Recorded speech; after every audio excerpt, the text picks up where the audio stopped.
Hello, everybody. Welcome to the Free League Twitch. I am so used to saying Telling Tales that I have to think about it every single time. Welcome to the Free League Publishing Twitch.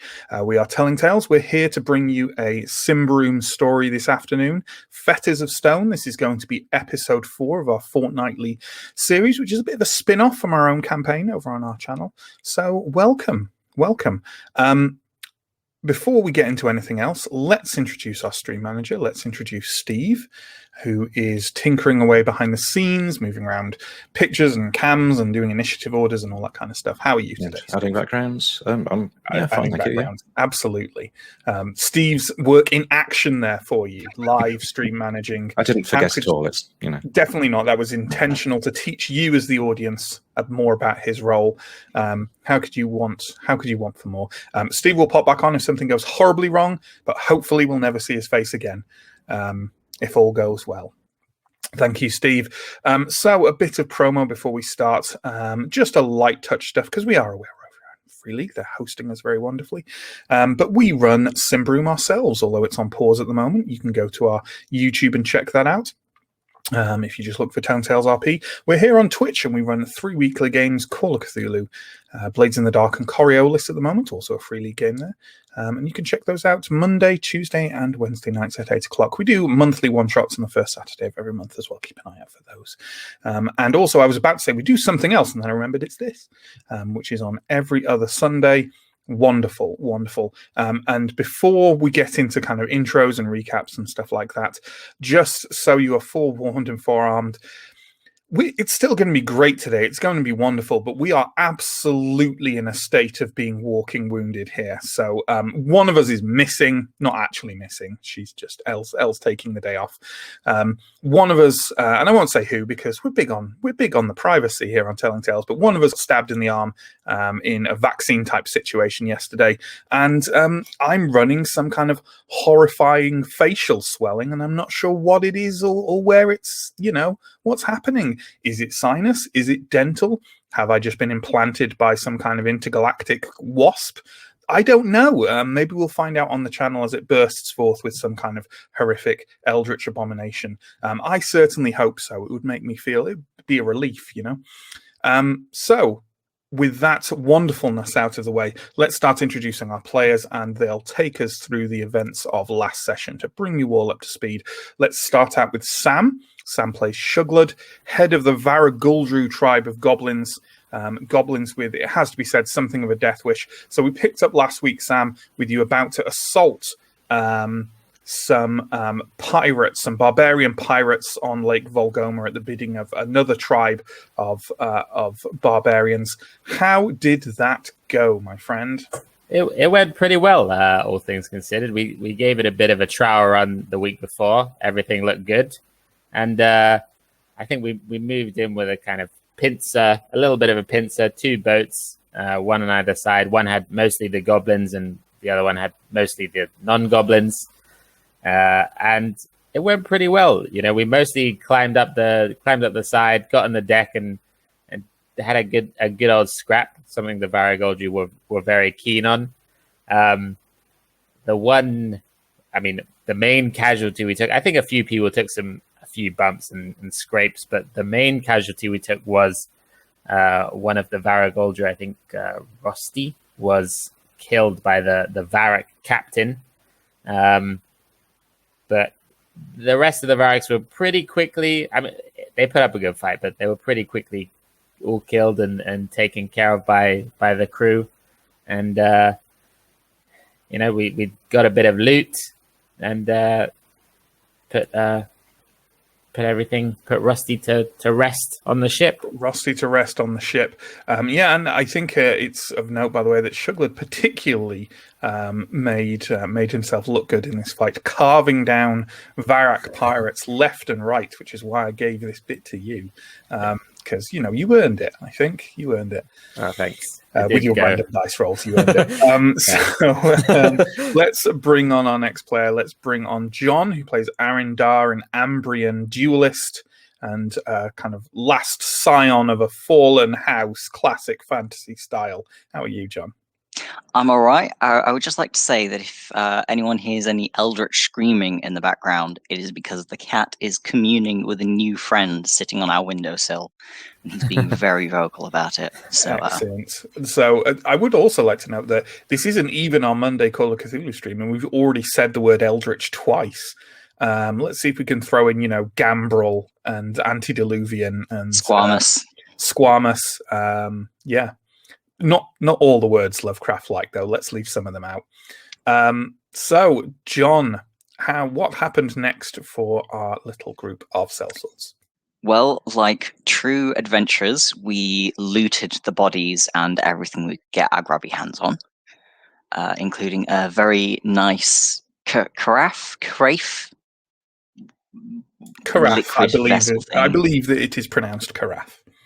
And after a very brief talk about how best to divide the loot, we democratically decided to hand it over to our boss to distribute in a fair and balanced way.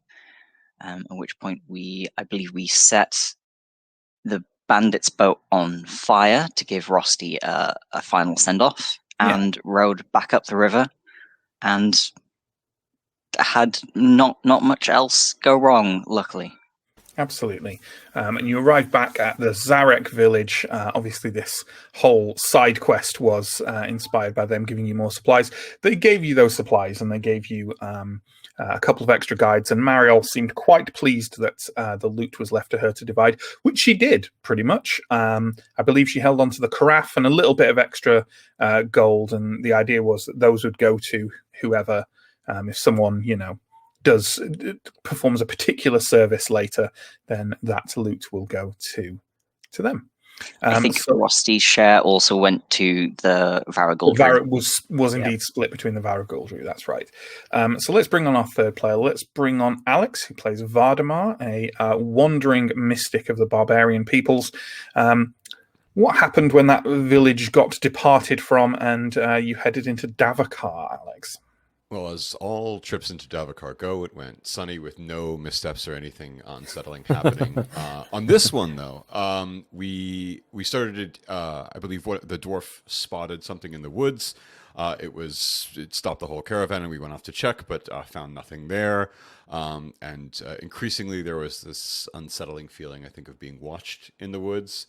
And as we neared closer and closer to our destination, Vardamar started to sense some sort of mystical sound or presence that only he was reacting to, but he noticed Gedeon reacting to it as well. And on speaking to him, Gedeon seemed to feel like this was expected and that we were getting much closer to our destination, but would give no further information on the matter, which was just pregnant with mystery. So without having much more to go on or react to, we pressed on deeper, where things got even more unsettling, I think. Absolutely, they did. Gedeon being a lovely secret squirrel, as he has done so far. So let's bring on our final player to see where we left off last week. Chris, who plays Garar, another member of the Varagoldru tribe, and they're kind of, I suppose, tracker and hunter and scout, and handy with a bow as well. Chris, how did we leave last week?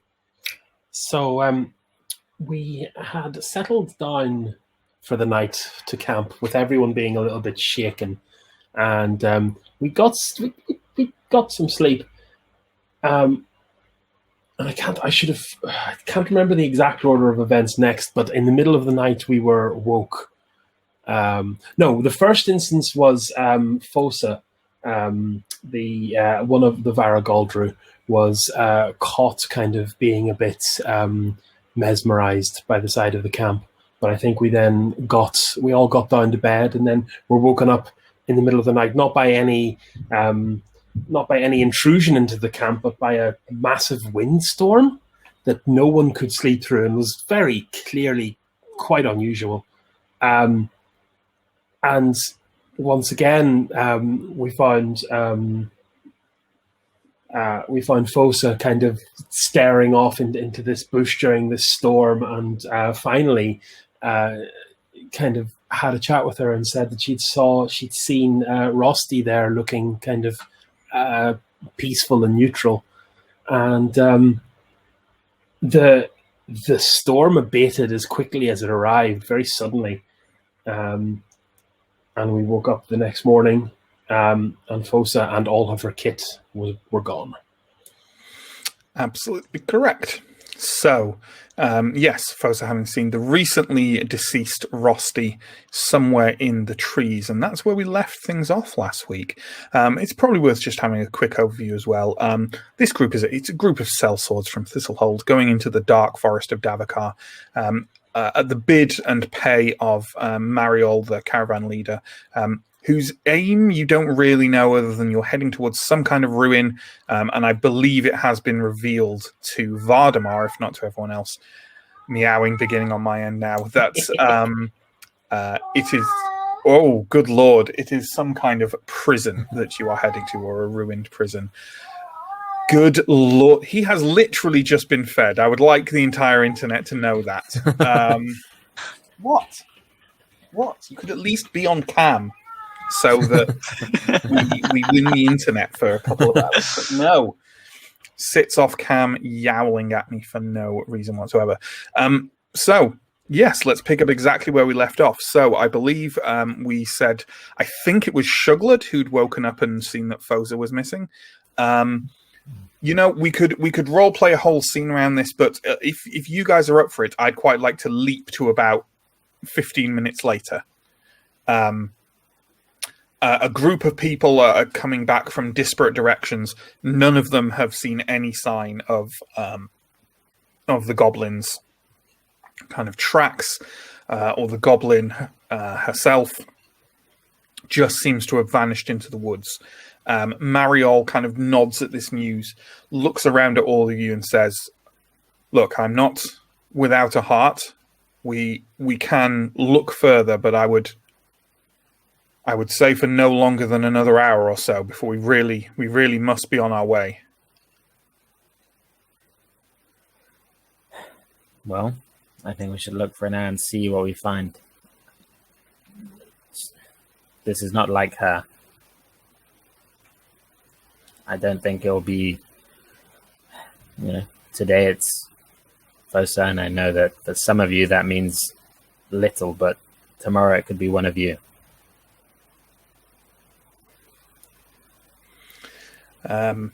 What's the dwarf who'd previously spotted some ghost in the forest? Are they looking particularly shook right now, or are they kind of? No, that's Vlador. He certainly seemed to see something or some people in the forest who he couldn't get a clear look of, but was certain they were there. No, he looks thoughtful but not disturbed. Okay. Mariol nods at this and says, I think it is worth trying, and as I say, we will look, but no more than an hour. Honestly, I feel like if we can't find her in an hour, we're unlikely to find her. Maybe. It's I suppose we'll try. See what we find. Who was on watch last night after the storm? I had the last watch. You didn't see anything? Just find her missing.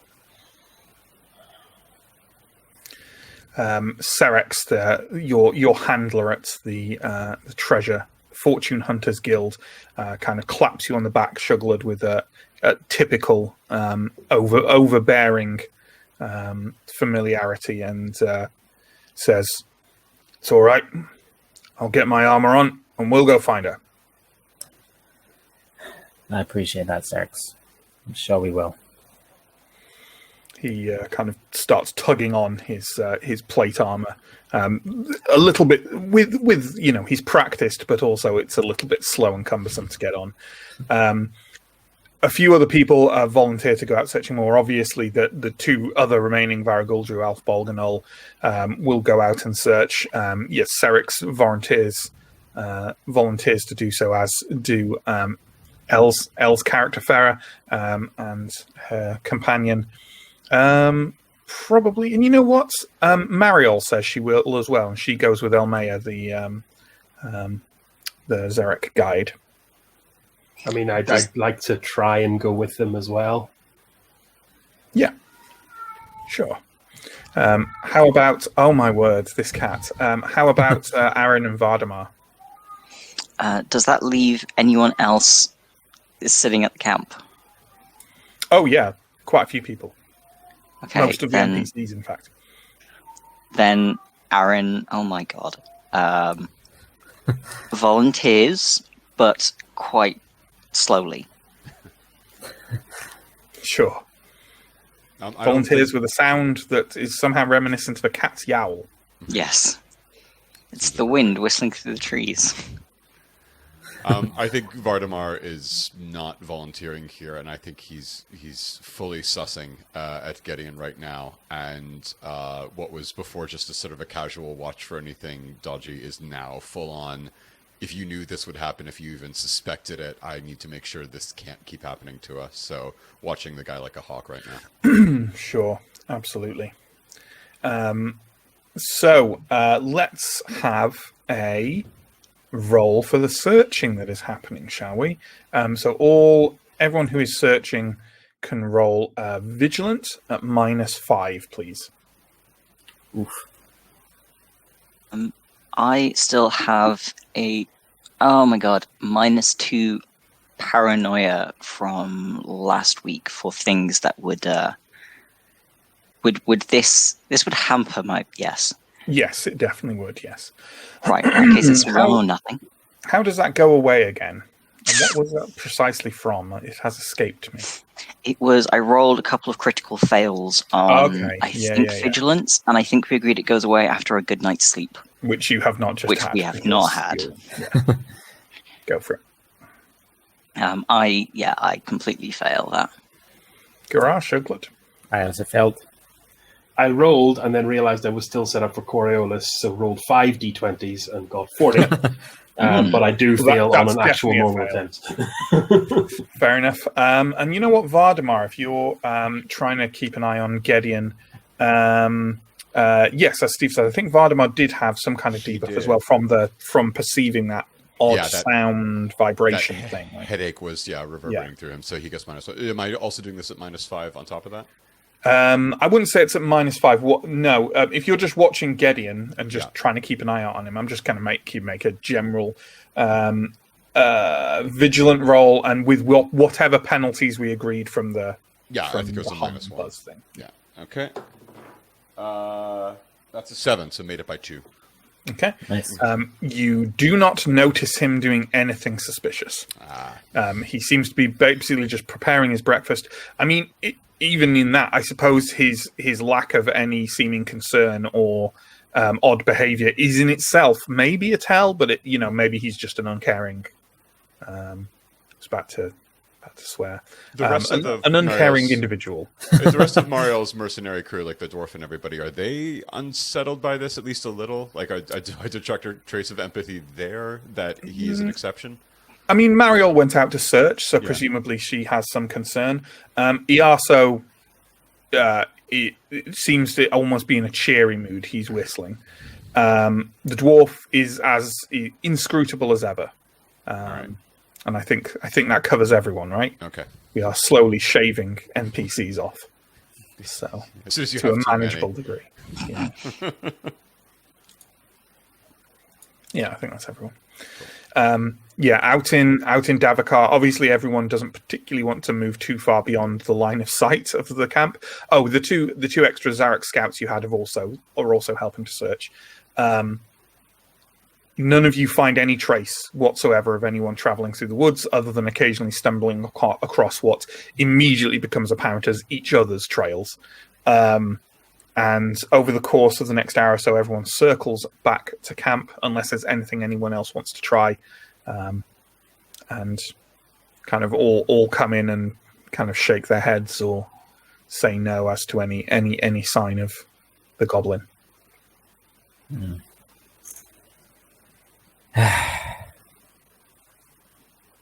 I'm sorry, Shuglud. Maybe she'll come back and pick up our trail and catch up with us.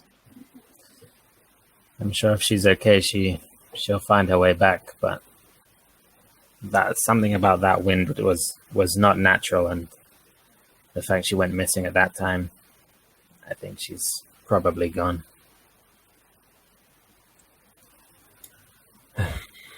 Mariol and Elmer are some of the last to come back, and Mariol kind of as the last group, the extra Zarek scouts are the last, and as they come back, Mariol shakes her head, and she looks at the remaining Varaguldru who are presumably gathered together near there where they were sleeping last night, and says, I'm sorry that you have seemingly lost another member of your tribe, but we simply cannot stay in Davokar. The very fact that she has gone missing shows us why. Yeah, I understand. Thank you all for looking and trying your best. She nods, and the camp is struck, and people start moving forward again. So, as I described before, you are in an extremely dense feeling part of Davokar, kind of almost claustrophobic with like even at the sun's height, everything around you is drenched in this dark green twilight that makes it feel like the day has never come at all. Is anyone trying to have any particular interactions or doing anything in particular as we set out on another day's travel through the forest? Once again, the scouting group, I think. Okay. So about 3 hours later, you are all kind of trudging along when you hear, probably to varying degrees of loudness, essentially a sudden altercation erupt. And let's have a random individual, as I just... Oh, no, it's probably okay to roll this here. Yeah, well, fortuitously, that's Shuglud. So Shuglud, ahead of you, about 10 feet ahead of you, you see Iarso walking along Mariol's bodyguard with his huge long axe hefted over his shoulder, walking along. Near to him is Alfbolg, the like quite hefty Varaguldru, hefty for a goblin at least, who is one of the two remaining ones other than you and Garar. You see them share a few words, and then Alfbolg leaps for him. Okay, from what I saw, is this quite he's quite angry, quite violent, leaping at? Yeah, he's not like, he hasn't got his blades out or anything, but he's kind of hanging off the guy because he also, obviously, Alfbolg's tall for a goblin and bulky as well, but he also is similarly the same for a man. So he's kind of hanging off him and just trying to kind of slamming his forearm into his chin, and he also similarly is sort of trying to wrench him off and flailing back at him as well. They are beating the crap out of each other, and seem close to kind of like tumbling down in the underbrush to try and do it with even further violence. Everyone has heard this start because they're kind of screaming at each other. I think normally perhaps Shuglud might try and break this up, but he had very frustrated, in a very bad mood. And also, he also did not come and help look for Fosa. So Shuglud is just going to leap in there and try and shove Iarso. I mean, he's just going to try and shove him as hard as he can. Sure, absolutely. Well, why don't you make me a strong check there, then, please, at -5. Okay. I'll need an 8. I got a 12.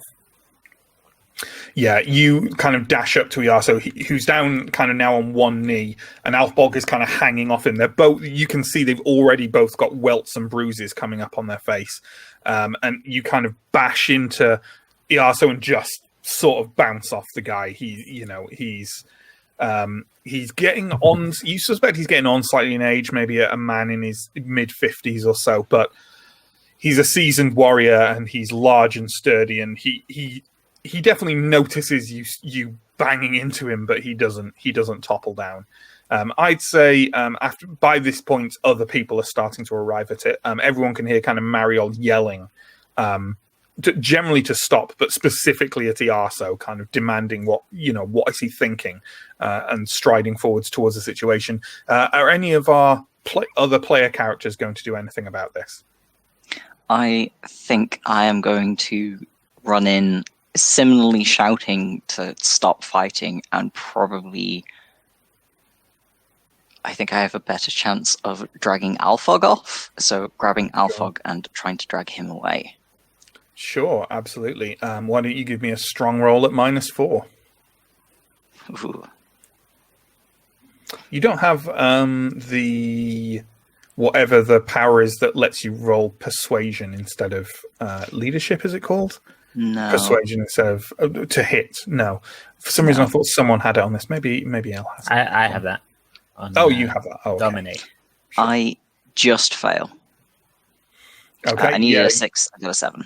You try and get a hold of Alphog as well, but I mean the goblin is stronger than you, undoubtedly, and kind of wrestles himself free from you, and it carries on. Mariel kind of stops. She's kind of standing over Iaso, kind of like slapping at his back and sort of shaking him, but this does nothing until Serex arrives and just wades in, thrusts himself between them, and kind of like wrenches them apart with his hands. He kind of turns to watch Alphborg kind of roll through the underbrush, and kind of as he's doing so, would the Varaguldru be attending to him in some way? Whether it be holding him back or picking him up or whatever. I think I'd be staring at Iaso at this point, like rather than looking at Alphborg, but perhaps the others might be. Garar, what do you think you are doing? So I've actually, I'm a little bit spooked, and throughout this, I've kind of been reminded of the ghosts in the forest and the events of the last couple of days, and I've kind of just stopped very still and not let my attention waver from the path ahead and the surroundings, and kind of hunkered down a bit. So maybe a little bit spooked.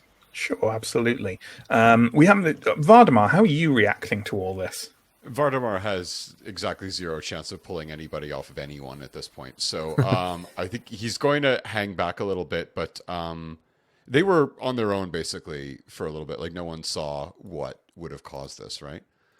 I think they weren't kind of on their own because they're just part of this chain of people walking, but certainly they were far enough for anyone else that what was said couldn't be particularly heard. Okay. I think, well, it's a bit extreme. If this carries on, he's going to consider bend will as like a last resort if it means calming everybody down. But at this point, it would be a little bit extreme. So I think he's just waiting to see if people do settle, and this seems to be some compulsion, or whether there just was some inciting incident that people need to talk out. Absolutely. So as I say, Alphball's gone tumbling off. He also kind of is thrown back slightly by Serex as well, but finds his footing quickly enough and kind of clambers back up. And as he clambers back up, straight face to face with Serex, and they're just glaring at each other. Sort of, you know, they're virtually the same height, and they're just facing off there. Serex still in his heavy armor. He also, fortunately, no one is holding weapons. The long axe has tumbled to one side, and Serex, as he waded in, literally kind of unbelted his greatsword and let it fall to the floor. But now they're just kind of glaring at each other. Mariol is still kind of tugging on the Arso's back, and Serex is just staring down the Arso, and as you watch, kind of a slow, slightly lopsided, blurry smile just starts on his face, and the Arso sneers and turns away. I think at that point I would go to Alphborg and probably ask him what the guy said. Alphborg's kind of like mopping blood away from one corner of his mouth with his hand. Just hard words about us. Well, it's typical, but we'll show them. Sorry, Chief. I shouldn't have. He's just another tall idiot. Yeah, I don't blame you. We've had a tough few days. No time for that kind of stupid comment. Mariol is off to one side talking in a very low and intent voice to Iaso, who's kind of like looking around in seeming kind of anger and frustration, but then finally kind of like locks eyes with her and sort of nods in a kind of a visible sign of kind of humility to whatever she's saying. She whirls round and walks straight over to you, Shugled, and says, Shugled, I will keep my man from doing this again. Are you going to keep yours? We don't start fights. We'll continue to not start fights. Any comments like that, we'll react how we think is appropriate. Well, if I could beg your forbearance from even that. I am aware Iaso is a hard man to be around. But I think fighting amongst ourselves here is not wise. We will fight our enemies wherever they are. If you are not our enemies, we won't be fighting you. She kind of wipes her forehead and says, I suppose that will have to do, won't it? Put your man at the back of the line. I'll bring Iaso up at the front. All right. She kind of half drags Iaso off. He's not kind of like looking over at anyone, but he seems to be completely without any remorse or embarrassment over the matter, and just slings his long axe up on his shoulder and walks forward again. Okay. I'll go tell Ulfbog that we're going to be walking at the back of the line for now. And, I might say a quick thank you to Serix as we pass by. It's all right.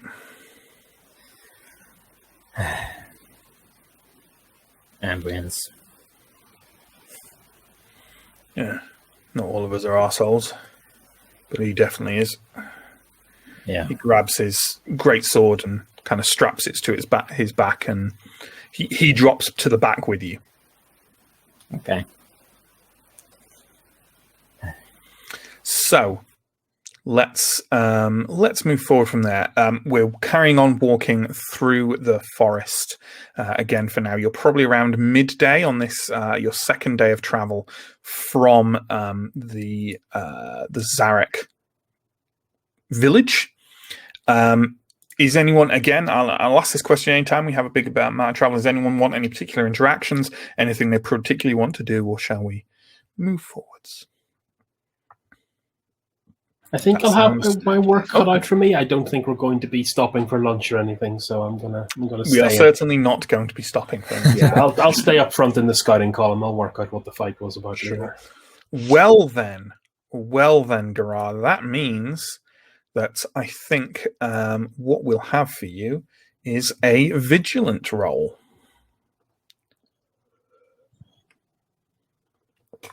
You are on mute, my friend. That is a failure. Okay. I needed a 10. I got a 13. Then you are walking forward quite blithely and unconcernedly when you hear Elmea sort of a few feet behind you let out a gasp, not an immediately scared or alarmed gasp, just a kind of gasp of slight surprise. I'll come to an immediate halt and try and scan for threats. And then gradually, once I perceive it to be safe, I'll try and figure out what has spooked her. Well, you can, if you just follow her gaze, you can see quite clearly what has, I suppose, slightly spooked her. Ahead of you in the trees, probably around 30 feet ahead of you, is a huge basalt wall. If anyone is particularly unknowledgeable about what basalt is, it's like a very dark volcanic rock. It's a huge wall made up of what are obviously very large shaped slabs. It is built, not a natural formation. It is also, as I said, huge, around 50 feet tall. So tall, in fact, that where the forest comes kind of right up against the edge of it, and numerous branches of the canopy seem to be kind of brushing the surface of it. Unusually for Davokar, though, even at this distance, it is obviously has no vegetation actually growing on it. No vines that you can see, no moss, no kind of flowers poking out of the gaps between the huge stone blocks. Yep. Spooky.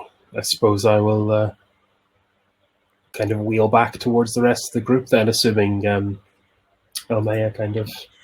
Yeah, Elmea seems to be kind of doing the same, and you can see the other two Zarek scouts kind of like staring ahead of them and then also doubling back to the group. But you know what? You saw it as much as they did. Let's say you arrive back at camp. You know, you're at the front of the party when you arrive back. Do you want to declare the news? Yeah, I'll find is our I suppose Mariel might be up front. Or Mariel was up the front with the Arso, so she's one of the first people you see. Yeah. Yeah, so I'll kind of catch her attention. Obviously, a scout coming in the opposite direction is generally a bad news. Mm-hmm. Your ladyship, I think we found black walls, maybe taller than the top of the canopy, no more than 200-300 paces ahead. She fires a quick glance over at Gideon, who smiles quite happily and goes. She nods and says, "All right, let's wait for everyone to gather here then." Everyone does so. Everyone comes to a halt in the group. Gerard, are you explaining to other people, or? I think my next person to talk to will be Shuglud. Mm-hmm. Go ahead. I think we find whatever it is they're looking for. What was the commotion back here? Just a fight between Oathbog and the Axeman. Did he win? Not really. We didn't lose, but sure, that's a win in my book. Yeah, I think sorted. Is it? Do we need to? I think we're just going to try and keep them apart for now. But I'm not taking any more from that idiot with the axe. He's a large one. We find whatever it is they're looking for. Just uncanny thing. Not a branch on it. Branches hitting it, but nothing growing on it. Never seen the like. Could have guessed they're out looking for something that was not very welcoming, I guess. Well, whatever's inside it is probably worse, so don't know. Yeah. The news is spread around the group, and slowly the group moves forward a bit more cautiously, and now not too far from where you're all standing, you can all see it, this huge 50-foot high wall. Gideon immediately kind of moves forward from the group, although everyone's kind of moving forward, and reaches kind of the wall of it and starts kind of running his hand along it. He's not looking for hidden treasure. He's like just sort of obviously pondering or like celebrating his reaching it in some way. And he has a kind of soft smile on his face as he kind of starts walking slightly in one direction to the right, which is also to the north, and sort of trailing his hand along it as he does it. Is anyone else having any reaction or saying anything about this? I spot this and immediately turn to Shuglud and in the goblin tongue go, typical Ambrian. They find something profane in the forest and the first thing they do is run their greasy hands over it. Let's hope they send the Axeman in first. I think Vardamar's curiosity is also going to get the better of him, and he's going to head up and inspect the wall and see if there's any markings or anything that would give an indication of what it is, any sign of an entrance, anything like that. Well, why don't you give me a cunning roll? Yeah, is Lore Master any use here? Yeah, I think so. I'm certainly going to give you more information because you got it.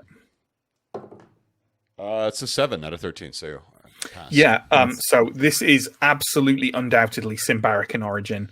Like, you're not sure the Ambrians could build this so kind of relatively seamlessly, and it's obviously ancient. The stone itself is highly weathered, and like slightly battered, not as if anything's been actually wailing on it, but just erosion and the like. There don't seem to be any markings on it or any signs that you can see, which is in itself quite unusual for Symbaroum ruins. Even like the most pedestrian of walls and kind of crumbling pillars and the like usually had some kind of symbols on them. Further, you can see kind of further over in the direction where Gideon is walking. And this isn't any part of your lore master. This is just from your observational skills. You can see that there seems to be a gap in the wall, a gap running all the way up and down, like an entrance way that clears the entire length of the wall. Okay. Is there some like disused path running in and out of that gap, or is it seemingly you can't see that from here? It's probably about like another 100 meters or so away. Okay. Unless there's something else that's going to catch my eye, I'm going to head down that way anyway and see what's what. Sure. And I think Mariol and the other people leading the expedition are going to sort of much do the same thing, just kind of fall in line and walk along behind you. John, is there any particular, are you having any reaction to this? I'm not sure I entirely know what to make of it. Hopefully, this seems to be what we came for. So Aaron is somewhat relieved that we are here, but also I think looking out into the forest, if this is some kind of structure, something has probably been using it as a shelter, unless it's really cursed. So I'm just keeping an eye out, not entirely successfully, for anything sneaking up in the group while everyone is staring at the walls. Sure, absolutely. And you can see a couple of other people are kind of keeping their eyes out as well. Serex is still very obviously like looking around. It's a fairly short walk, as I said, about 100 meters or so to this gap. And as I say, it's a clean, removed portion of the wall, essentially, that you can see. Shaped up on purpose. It hasn't been kind of carved through by something or anything like that. There's no path leading to it, but immediately as soon as you reach it, there are things to remark upon.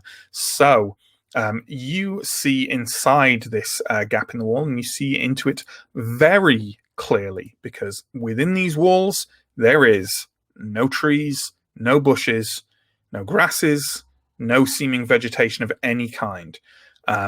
The wall seems to be about 20 feet thick in itself, and inside is a completely open and bare area, or mostly bare, roughly square and about 500 meters across. The walls wrap around the entire open area, other than the kind of portal in front of you, as it were, and what looks like a similar gap on the opposite far wall. Multiple archways give access to the interior of the wall, which looks like it may have kind of the walls themselves may have rooms and passageways built into them. That's what it looks like from the kind of archways you can see. As I've said, there's no vegetation whatsoever in the open ground.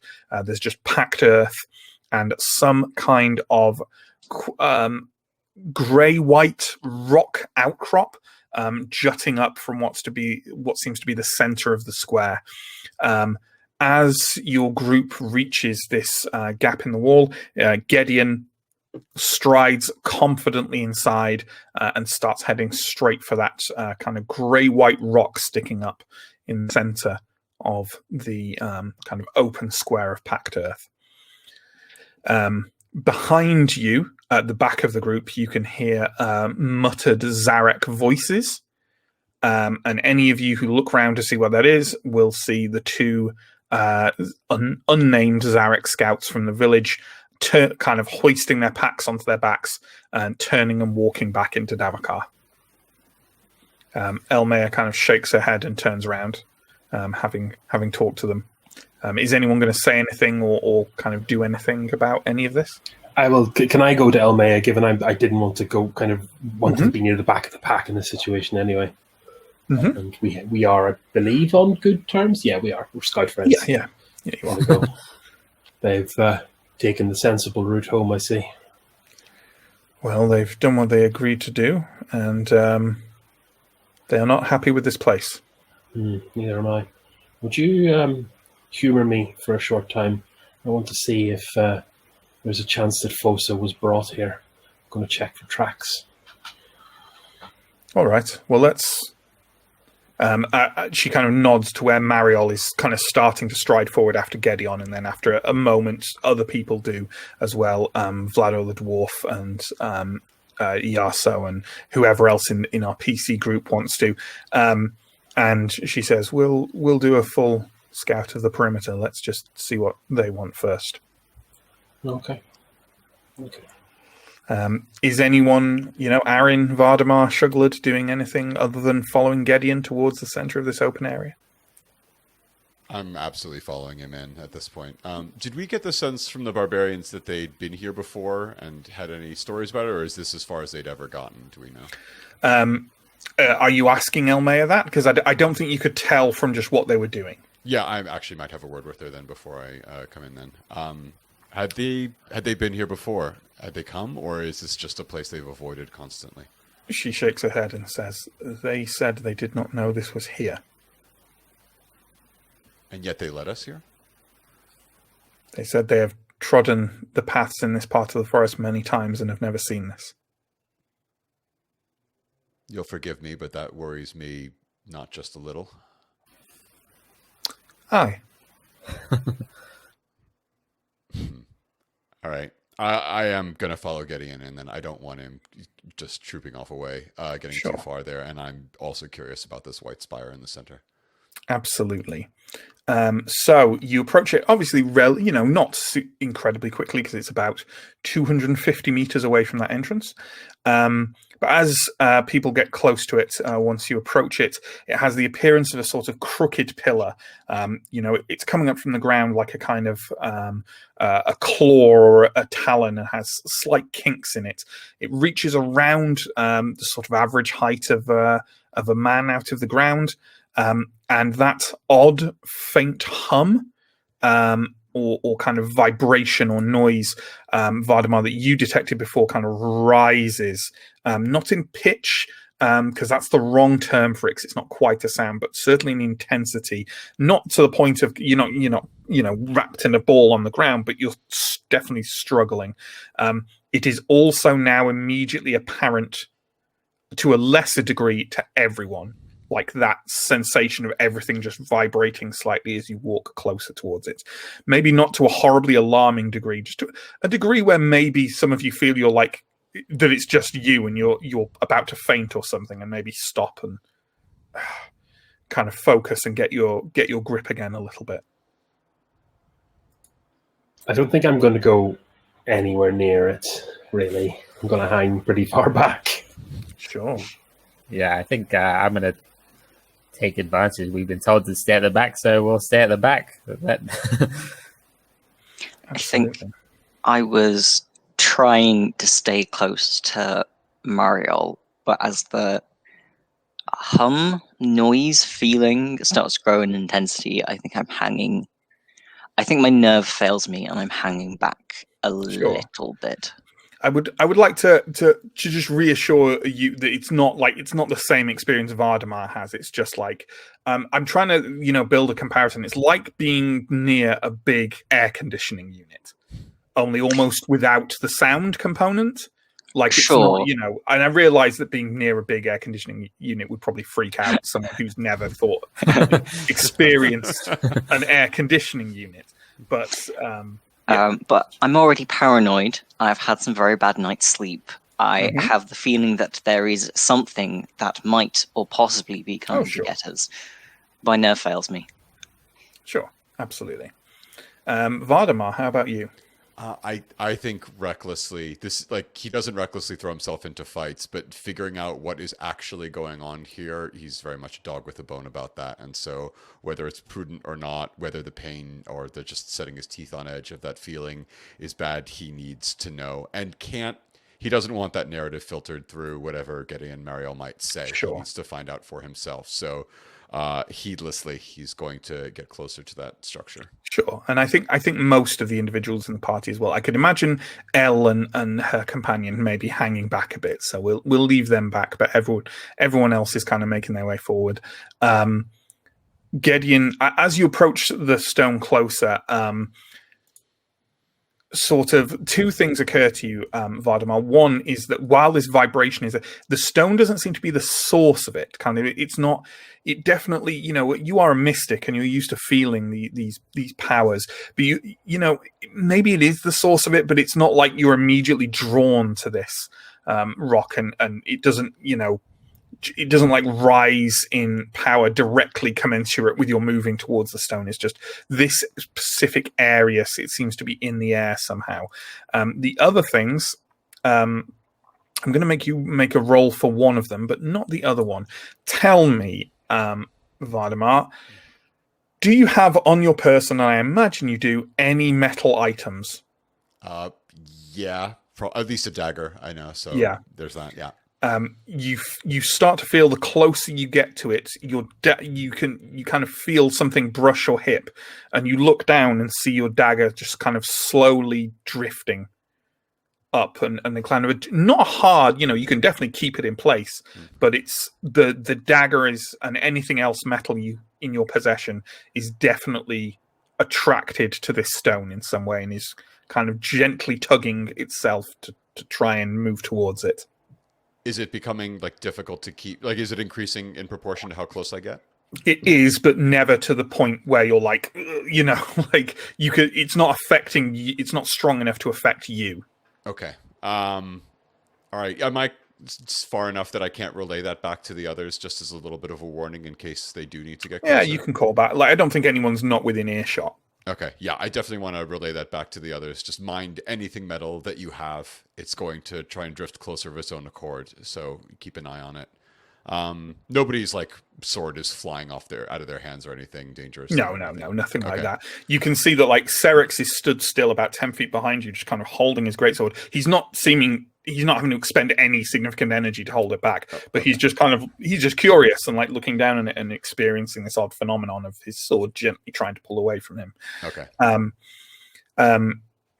Gideon ahead of you, he calls back, but it almost seems like he's not really focusing on what you're saying. He's just saying something because it's part of his learning and he knows it. Therefore, he's dispensing some wisdom on you, and he just calls back, "Aye, it is sympathetic to the iron in the metal. Just don't let your items go, or you may have to recover them from the surface of it."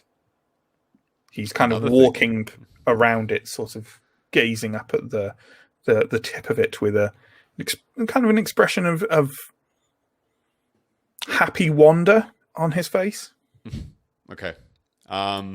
Yeah, it's yet another thing that would have been nice to know ahead of time if he had bothered to tell us. All right. Yeah, I'm going to keep approaching closer than myself and see what I can figure out. Sure. So, first of all, why don't you give me a vigilant roll, please?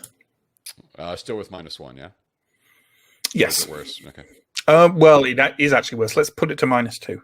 Wouldn't have mattered. Failed anyway. Okay. And no one else in the player group is moving kind of closer to it in any way, are they? Not especially close. Not at the news that it's going to try and steal my swords. Sure. In that case, then, why don't we have... this is why it's handy to have a bunch of NPCs around. Vardamar, just to kind of alongside you, you see Elmea kind of come to a stop, and she kind of reaches out into the air and plucks something from the air and just kind of looks down on it, and then opens her hands, and you see it looks like the body of an insect or a bug of some kind, and as she opens her hands, it just kind of hovers in the air where she left it. And at first you think, she's grasped an insect from the air and then released it. But then you see that it is most definitely dead, kind of curled up in on itself. And as your eyes adjust to kind of, when you adjust between scale as you're looking around, you see that all around and close to this stone, there are odd, tiny floating things, little insects and bugs and moths and flies of all kinds. They hang in the air perfectly still, perfectly whole, and perfectly lifeless. Just as on a hunch, there's nothing metallic about these insects, is there? No. Okay. Is there any indication of them having just like shriveled up or been squashed or anything, or are they just? No, they They're all look cold as if if you saw it on a rock in front of you, you would assume that, or in the air, you would assume that creature was alive. What happens if I nudge one just to one side? It kind of moves with your finger. You can push it through the air, but then if you stop, it also stops and it stays hovering there. Okay.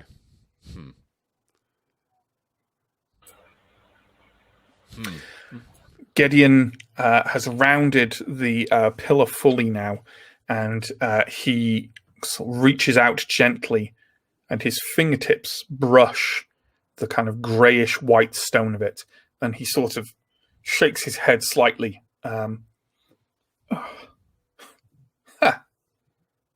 brushes his hand more firmly along it. He looks back and he looks directly at you, Vardamar, and kind of indicates as if you should do the same. Yeah, I have a feeling I'm going to regret this, but I feel his curiosity is a little too strong at this point, and he just sort of takes one look back at everyone who has wisely stayed well back from all of this, and braces himself for the mother of all headaches before reaching out and touching it. The buzzing goes away. Oh. Is that it? Do I see anything, feel anything here? You don't see anything or feel anything. The stone seems very cool under your fingertips, considering that, I suppose we didn't talk about how light it is in here, being as you just come out of Davokar, but it is a very bright kind of early spring day. Not really hot, but like you're hot because you've been walking and it's a bright sun. But it feels very cool under your fingertips, but you don't feel any, horrible sensations or odd sensations or kind of any kind of communing with anything awful or anything. But the buzzing simply stops. Okay. I'm going to keep my hand there and kind of look around just to see if I notice anything different, or can, I don't know, have a moment of use that moment of have a clear head to actually look around and anything any closer, see if I notice anything new. Sure, absolutely. Why don't you give me a vigilant roll? It's a 5, so that's a pass. You do not notice anything different It's a wasted from pass. your observations so far. Okay. So, would news of the properties of the rock have filtered to the back of the group? Yeah, I think you could hear Gideon's call as much as the others. It's not that a great a distance between you. I think in the interim, while all of these absolute fools are going around and poking ancient lumps, I'm going to get 6 of my arrows and kind of I assume these are metal tipped, metal headed arrows. Yeah, I'm going to actually kind of rebalance them and strip them down so that they're wooden tipped. Sure. Yeah. Good thinking. Yeah, good thoughts. Yeah, absolutely. You could probably, even if you were given enough time and the ability to go scavenge a bit, you could probably carve out some wooden heads as well. They'll be flint around. You can maybe if we get that arrowheads. Maybe if we get that good night's sleep that Aaron is so desperately craving. Absolutely. Go ahead. Who else is sort of hanging? I mean, pretty much everyone is sort of hanging back, right? Gideon and Vardam are the only ones who've touched it, but most of the other NPCs are stood kind of within 10 feet of the thing. Okay. And you're all the way back, are you? I'm not quite all the way back. I think I started moving forward and then lost my nerve. But if I'm the only one standing there, I will sort of probably slowly fall back to the goblins because I don't want to be standing on my own. So I will turn to Gareth and say, how cursed does a place need to be that even the trees of Davokar don't want to be there? Pretty cursed. How smart does an Ambrian need to be to realize they shouldn't be walking towards the center of such a place? Fair play. Aaron, is it? Yeah, Arendar. Good. I want to go home. Yes. I want to not be here. So, after a few minutes where clearly kind of most other members of the group get bored with staring at a large rock and kind of walk away back to sort of back towards where the gap in the walls was, back to where, let's say, where the goblins and Arian are. And quite swiftly, Gedeon seems, he is fascinated with the thing and he's examining it in great detail. Well, no, nothing in particular. He's just gliding his hands over it and just observing it, and occasionally kind of like sort of rubbing the hood at the back of his head. But most of the others kind of retreat back to where you are. Vardamar, how about you? I think after a certain point, I am going to take my hand away. Does the headache and that buzzing feeling return? Nope. Oh, well, that's handy. Okay. And there is not just no trees, but there is literally nothing else of note within this. You cannot see structure. any vegetation. All you can see are obviously the walls are there. You can see a number of kind of open archways in the walls that seem to be leading inside them. But other than that and the stone, there is nothing here. Just empty, packed earth. And nothing that would, because we know this might have been a prison or had some relationship to one. Nothing that would suggest kind of this was designed to keep anything in. No. Or, I mean, there maybe there are cells within the walls. What's the nearest entrance to deeper within the walls then? There are. Well, I will detail this for you, my friend. So let's talk about the walls in terms of cardinal directions, right? Because that's the easiest way to do. You have come through the east wall in here, which obviously has the gap in it. On either side of the gap, about halfway between the gap and the corners, are two open archways. On the north wall, there is just one central archway. On the west wall, which is opposite where you came in and has another gap identical to the one you came in the middle of it, there is one archway which is to the north of that gap. And there is a south wall where there are two rough open archways remaining that seem to be a kind of equidistant from each other and from the corners. So I can see John, and I think John is mapping the crap out of this. I'm attempting. Cool. If you want me to restate all that, let me know. But I think the general gist of it is the east and west walls have the central gaps in them. There is one archway in the east wall. There is one in the north wall. In the west... now I've got confused. In fact, there is there is one archway in the north and west walls, and the other two have two archways. It's up to you whether you want to know where they are in relation to each other, and I can describe that. What I really should have done is at least done a nice, quick notation of this, but I much prefer to describe it to you and have you sort of klutz it up. So that's the north wall, and that's precisely correct.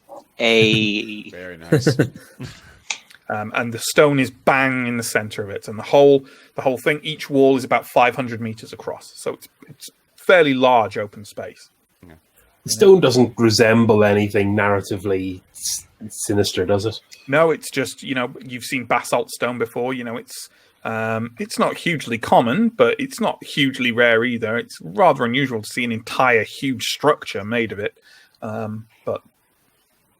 And we can't see anything through the respective archways beyond the one we came through. Because of the light coming down, it's fairly dark in there. Yeah. So without actually having a proper look at them, not really, no. Okay. Mariol at this point is attempting to round people up to start setting up not tents but lean-tos against the eastern wall, the one you came in through. She notably tries to set them up kind of away from the archways, just in case. She kind of looks up in the sky. It's now sort of mid-afternoon, and she says, I think we have a couple of hours before the sun falls. She nods and looks around. I think enough has been done for this day. A good day's work. Perhaps we should celebrate our arrival with a restful evening. You really want to celebrate that within these walls, then? I do not want to celebrate it in Davokar. Is Gideon still pawing the fire there? I'm gonna go over to him. I think it's time we add the actual words for a moment here. Sure. I touched the same stone, and I felt the same things there, and got nothing in the way of orientation or direction here. Do you intend to touch that thing all day, or do you have some idea of where we ought to be going? He sort of blinks slightly, obviously in something of a reverie, and steps away with it and looks around at you and has a kind of you've just dragged him away from something he was interested in, and he kind of turns to you, brings his hood further forward, and just to describe him again, because I don't know if people are new at the stream, he's a man dressed in a kind of swaths of sort of yellowish orange cloth, it's almost saffron colored, right? Saffron colored cloth, like wrapped around him and tucked forward into a deep hood. He doesn't have any particular signs or dress of any kind of recognizable Ambrian mystic order of any kind, and he sort of peers at you under the hood and says, I have made studies of this place. I am simply gladdened to be here and looking at what is before us. You felt it relent, did you not? I did, but not knowing what it is, having made no studies of it myself, I didn't know what I was feeling and then not feeling. But I suspect you do. Well, perhaps your ignorance will help us. Fresh eyes. And your wizened, experienced eyes, what have you seen that led you here? What do you know that's beyond these walls? I know that this may have once been a prison, and that there is certain treasures and perhaps even weapons here that can aid my mistress in her desires. And nothing for you in this, then, is there? Of course not. I am a simple mystic. Aren't we all? All I yearn is knowledge, Vardamar, as I'm sure you do as well. And this promises that, does it not? It seems to, that and more. But I would hate to think that I wouldn't be able to leave here with that knowledge. So I can help you in this. And perhaps you would at least have someone to confer with about what we find. Or you can continue to keep me in the dark. The choice is yours, but I know which one offers us a greater chance of making out of here with the knowledge this place possesses. A kind of soft smile appears on his face, certainly with an element of patronization on it, perhaps. It seems odd. Visibly, he's younger than you are. He is a man maybe of only 20 or so years. And he nods and says, and I'm sure that will be the case. But for now, it seems a night of rest. Then tomorrow we can search and study. And as you insist, you can help me with these things. I get the sense that's all he's going to be willing to give on this particular ground there. So I'm going to give him a nod and leave it at that for the night. Yeah, I think unless I could see anything visibly interesting about the archways themselves, any of those passageways, I'll help with camp then. Mm-hmm. So, yep, John. I was going to say, where are the goblins camping with the rest of us, or are they being smart? I was going to talk to Garar about this. Yeah, you don't even need to talk to me. As soon as they mention camp, I'll kind of fix your eye and kind of make a head motion to the gap. Yeah, I will just nod and then at the point we're setting up camp. The lean-tos are near the gap themselves. I just think adjacent to them. In fact, if you start setting up there, everyone will start setting up theirs around the gap. I think I would want to be outside the walls. That don't have to be far, don't have to be far away, but just my impression is everything in here seems to not survive, so it seems bad. Outside the wall, maybe slightly better. Sure. In which case, I will boldly volunteer myself to the party to go and keep an eye on the goblins. As they insist on camping outside the walls, and we don't want any more of them going missing.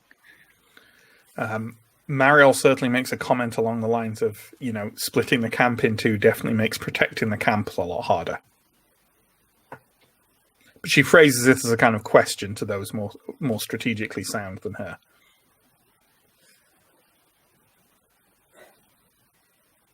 So I'm well, if the goblins insist, then yes. Mariel Serex kind of shrugs and doesn't seem to have a particular opinion on it. The dwarf makes a wry comment about how surely the walls are to protect from Davokar, not the other way round. Are we here as part of this conversation, or are we already kind of? Oh yeah, you can hear. Okay. You're not far from each other, even if you Yeah. set up just outside the wall. That's 20 feet. So, yeah. I will come and say, I think we can all see that there is something strange about this place. Davokar is dangerous, but it's something we know and understand. Inside these walls, we don't know what this is. That's why we would rather camp outside. Mariel kind of shrugs and gives up and turns around to start structuring the lean-tos against the interior of the wall. Again, just around the gap, but definitely on the inside. So before anything outside the camp gets any more chewed up, I do want to do that kind of more in-depth check for tracks leading into it, and I'll try and get the Baragoldru to kind of tell them that we should Sure. assume that maybe Fossa was brought here or Sure. Absolutely. Well, I think it's a rather large task because it's, a cumulative total of 2 kilometers you have to check. No, I mean, I'm really just checking this entrance. All right, this side. Yeah, sure. I'll go for it. Give me anyone who's involved in that, and Elmayer will help you as well, as she said. Give me a vigilant roll of, I'd say -2, one for the massive underbrush you're having to scout through, and the other for the size of the area you have to search. But vigilant at -2 for anyone going for that. Yes. I also made it. Rolled a 3. Okay, great. You don't find anything. God, absolute damn it. No tracks. Not even animal tracks. Ooh. I will kind of make that comment to Shugblood. It's like not even the forest creatures come around here. That means it might reaffirm the safety of us being outside. Yeah, I do not understand camping inside. If not even the trees or the grass of Davokar can grow in there, what hope do we have? I think we're much better off out here. Okay. Are either of you two camping with the goblins? Yeah, I am. Okay, yeah. Fair enough. I don't think I'm even pausing to see if they'll... I don't think it occurs to me to stop to think if they are happy with me doing so. Sure. It's like they are part of my adventuring party. Sure. Well, in that case, the lean-tos are set up, some of them on that eastern wall, some of them outside the eastern wall. Mariel orders like a central campfire to be set up, and between the two little camps, right? So in the middle of that gap, essentially, like in that gap in the walls, a campfire is set up and sort of stoked and set going. After this as well, she gives a quite a piercing look at Yarso, and he goes and rummages in some of the packs and brings out, and I'm sure Chris might correct me on what the exact correct terminology of this might be. No, it's not a ship. He brings out a fiddle. Is that accurate and correct, Chris? Yeah, that'll do. That'll do. Okay. He gets out a fiddle and starts playing it. Mariol kind of rummages in her packs and gets out what appears to be actually fairly large, about that big barrel, and puts it down and says, "My father has taught me the importance of morale, especially when companions have been lost. We are not to use this to excess, obviously, but some drink." She taps the top of the barrel, and taps it, and anyone nearby can smell spirits, right? I'm no expert on alcohol, but I don't know what a good spirit would be in a wooden barrel. Presumably, I mean, wine used to be transported in barrels. Let's go with wine, shall we? It's a rather nice smelling wine. Okay. Serex is delighted. As is everyone else. There's kind of some wooden tumblers are brought out, and wine is poured for anyone who wants some, but not like too much. You know, you're getting 2 tumblers of wine at most, lest you be lying around drunk when the giant monsters come for you. But certainly, Mariel seems to see this as it's up to you whether your characters consider this I could see this 2 ways. You might go, "Oh, Mariel does kind of, think about things and maybe trying to lead in a good way," or you could look at it as like a sort of maybe slightly naive effort. I think that depends on your kind of perception of matters. But either way, Serex is happy with the wine. I look at it in terms of a chance to taste some posh Ambrian goo. And it certainly is. It's if any of you, I suppose Aaron might know good wine when he tastes it, or at least fancy wine.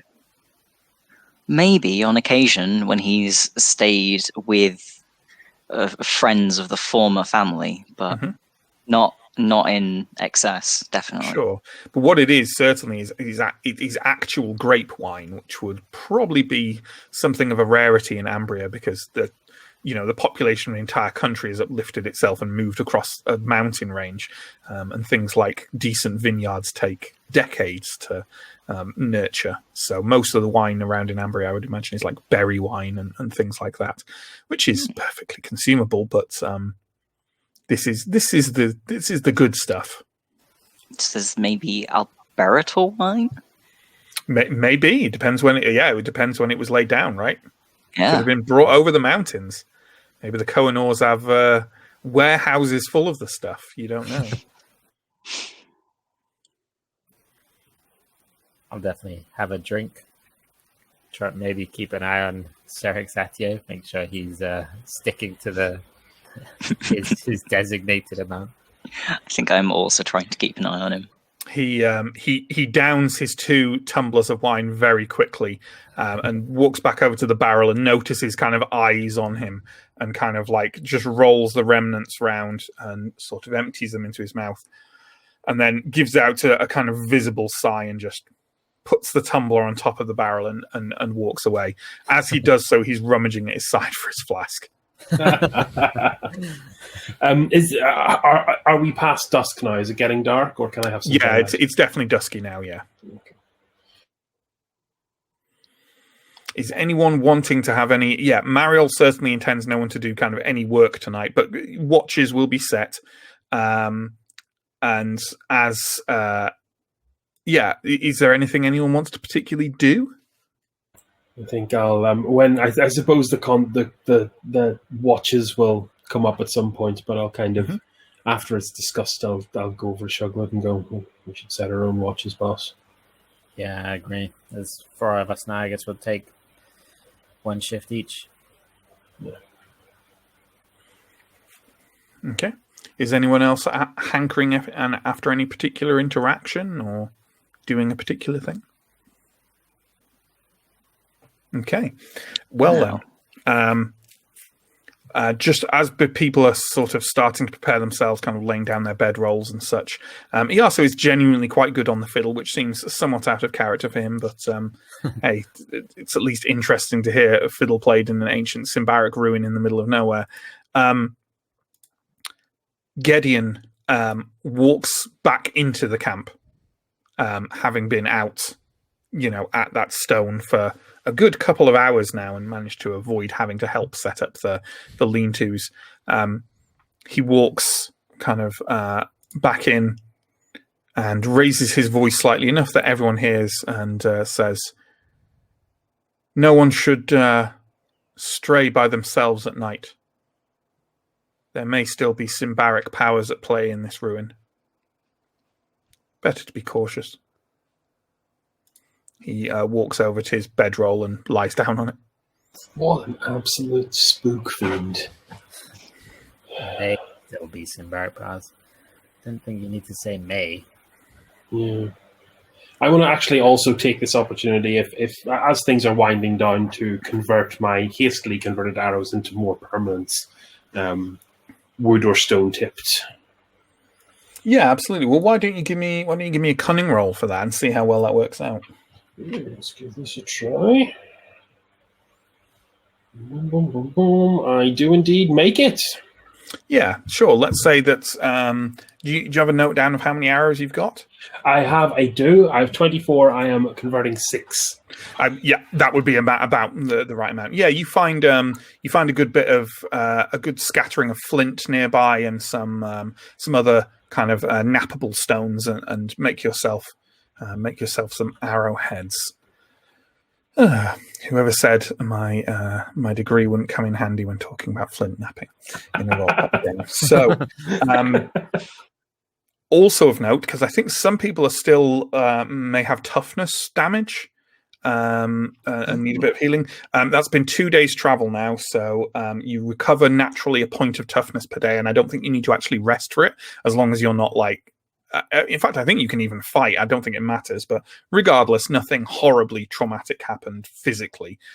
So everyone can recover 2 points of toughness if they were down on any after the fight with the pirates. I think it's like you're right. It's one point of healing unless you're death marching. I think that's the only exception. I think that's right. I think, and you were not death marching, so otherwise you would have got here a lot faster. So yeah. So yes, is anyone doing anything before they bed down for the night, or shall we just go through the evening? I don't hear anything, so we will. Yeah. And obviously, I'm rolling a d4 for no particular reason of determining something happening on watch. God knows. I mean, why would I do that? It's always Sam today, isn't it? It's always Sam. Oh, good. Sam. And you actually said you were setting your own watch, right? So I could imagine then that perhaps 2 people are on watch. So why don't we coincidentally have one of our other player characters on watch? Because I feel like why put an NPC in when we can put a player character, right? Yeah. So John and Sam, you are both on watch. Being as your camps are slightly separate from each other, are you near each other? I was maybe at the fire, keeping it stoked a bit, or are you actually at the separate camps? I mean, I was camping. Oh, with you goblins. are at the other camp. Okay, so not you then. So in that case, I'll roll a die to see which of the one characters it can be. Alex, you are also awake. Where do you think you would be? I would. Is the fire? If I'm close to the fire, is that like gonna ruin my night blindness and keep me like from seeing anything else there? Probably. It depends whether you're staring directly at it, right? Yeah. It'll help you see around the camp easier, certainly. Yeah. But yes, it might do a bit of harm to seeing out in the wider area. Although, having said that, you can actually see even out in the open area quite well. The moon is uncovered tonight. The stars are bright. In Davakar, forget about it. But within this area, you can see, but you could certainly see better if you were next to the fire. Yeah, unless there's a serious danger of the fire going out, I think I'm going to stay a little bit further away from it because sure. I think I'm on high alert for anything weird and symbaric going on there. As much as Gideon is trying to freak everybody out, I probably am taking that more seriously than most right now. Sure, absolutely, and therefore probably a little bit of a distance from Shugled as well. Yeah. So in that case, Shugled, why don't you give me a roll, please, friend? Why don't you give me a Vigilant -3 roll? Okay, I'll need a 4 or less. I got a 16, which is not less than 4. Okay. Vardamar, why don't you give me a Vigilant -3 roll, please? -3, all right. No, 14 is not. The watch passes without any kind of incident. Oh, good. And everyone wakes in the morning. Everyone is present and correct. Nothing happened or went wrong. It's all fine. I hate this. You wake up in the morning. Garrar, being as you're the scout, would it be fair to say that you kind of maybe would kind of customarily take a look around the camp in the morning? Yeah, certainly on the Davokar side, I'd be going maybe. Sure. Well, why don't you give me a vigilant roll at -2 then, please? So that is 9/8. I'm trying to not put everything on the NPCs, guys, but come on, you gotta work with me here. That's a 14, which is almost twice 8.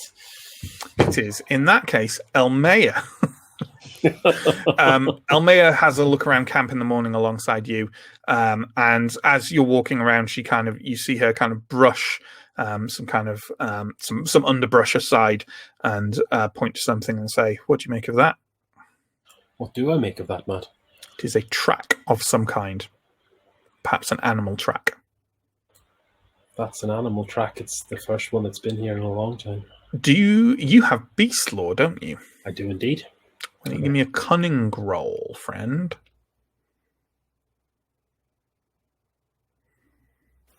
Yeah, do you know what? Feel free to give me anything I've got stats in, because that's 16. I needed 10. Well, I was going to give you some pluses. Is your beast law specialization in beasts? I know that sounds stupid. Yeah, I mean, remembering that it was. I don't, because I think it's the 3rd level where you actually specify. We've had this conversation before, and it's not. Okay, well, there's beasts is written on the character sheet, so yes. Yeah. But any bonus I give you wouldn't have been enough, so it's fine.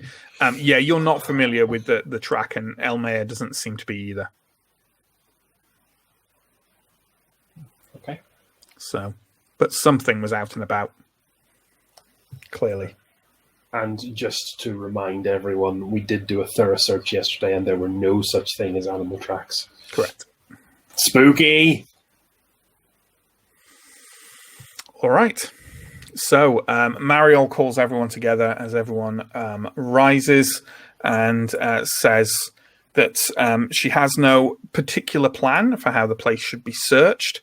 From even a cursory glance towards the archways, it seems like, the entire group wading into one of these is probably, might not even fit, let alone anything like that. So she is perfectly happy for people to kind of break off into groups and take a look around. But she would like the central camp to be maintained. Gideon is going to try studying this stone a bit more, but she is basically perfectly happy for people she considers the individual sort of leaders of the group to lead little people to go and have a look around. She nominates Shuglud as one of these, which would seem to make sense. Serex is another one, and she seems to be keeping most of kind of her group to herself. She says that Elmea could lead another one if she wants, but maybe 2 would be the best way to do it. What is it we're here to look for? Gideon answers this. I don't know precisely. I suspect we will know it when we see it. Oh. Okay. With that, kind of Mariol shrugs and leaves you to decide how to do this ultimately. I'll give Shuglud some goblin tongue gallows humor, what is it with you and latching on to mystics with weird habits of heavy drinking and crypticism? I think that's just all mystics, basically. That's a reference to our main Symbaroum campaign. Go watch it in VOD form on YouTube, friends. Now, here's the question. I feel like if we were truly role-playing this, then this group would be split in 2, right? Because probably the humans would go with Serex and the goblins would go together as a Varagaldru. If you could think of a roleplay reason why perhaps half the Varagaldru would go with Serex and Elle's character and stuff, and you 4 would go together as a group, I am more than happy to do that in the interest of keeping everyone together as a group as they investigate stuff. I think that Shuglud was considering asking Aaron if he wanted to come with the Varagaldru. Aaron would agree very quickly. And in that case, you know what? Serex is going to look around at that and says, I'm not going to be short-handed. Give me 2 of yours. All right. And you can take the Mystic. That's For not no a reason. fair trade. I'll say humorously. Well, the Let's just Mystic do it this might way, have right? a better idea of what we're looking for. I'm looking for not being poking around ancient ruins is what I'm looking for. Okay, let's do it. Serix, who's kind of like blinking quite harshly in the morning light, kind of taps Alfbolg on the back and says, "Give us a chance to talk. I know those two already." He like gestures over his shoulder at Shuggling and Gara as he walks off with Alfbolg and Elle's character and Elle's character's friend, and I think that's it. Why did I put so many NPCs in this story? As they walk off, I'll say in Goblin to Alfbolg, and I'll keep him out of trouble. Yeah. I'm sure they can do that. Let's not get into like, oh, where are they going or whatever. Where are you guys going? What are you doing? How are you investigating this ruin on behalf of Mariol? Would we like the map back? Oh, this is good. Steve doesn't have to even do anything. This is wonderful. I suppose if one group is heading kind of north to the gap there, I suppose we'd go south, or we'd take kind of the closest arch that isn't already claimed. Yeah. The closest arch is definitely the one on the eastern wall. Is it the north one on the east wall or the south one on the east wall? Oh, that's a good question. Yeah, there are two, aren't there? They're pretty even. So yeah, they're evenly spaced out. I think it's kind of be dragged downhill like an ant and head towards the south. Sure. Yeah, sounds good. Maybe the one closest to the camp. So the one on the east. Yeah, I think the idea. I think Chris's idea was to go to the southerly entrance on the east wall. So that one, yes. Yeah, okay. Yeah. You know what we could do, John? You could take a picture of that and send it to Steve, I can. and then Steve can flash it up for us. I want to. So the I can't remember if I was mad at Vardamar for any reason. I think I just generally have a disdain for all of the. I mean, you've said you hate Alex, but I'm not sure that, like, in character, you've had anything. And that one is deserved, in fairness. But I don't think my character has done anything in particular. So I mean, you've I'm not sure the kind of slam video was altogether like. It So seemed you've a bit harsh. 40 minutes was a lot.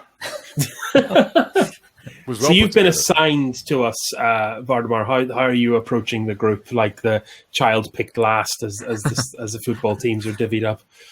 I also kind of see it as if not for me, you might not stumble over something important and not even know it. So I'm kind of making sure nothing gets missed that might otherwise slip through the cracks here. That's how I'm rationalizing it here. Okay.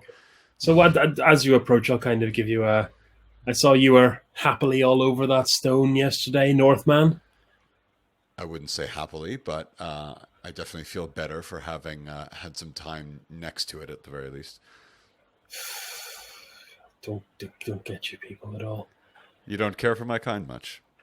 It's not your kind, it's your profession. Poking at things profane, forbidden, ancient. If you don't know what's coming after you, they can come after you from any direction. At the very least, knowing what's out there gives me something to know what to look for and possibly how to deal with it. That ignorance is what kills me. Well, maybe we should tie you to a stick and keep you in front of us or something. I don't know. Let's just warn us before you find something horrifying. That's why I'm here, and if you can keep me alive while I do that, we can both make sure we walk out of here alive. Well, I suppose we're not getting paid if we don't go into that death trap. And speaking of, you're at the southern archway now. Again, kind of the stone is old and weathered, but seems to be holding together fairly well.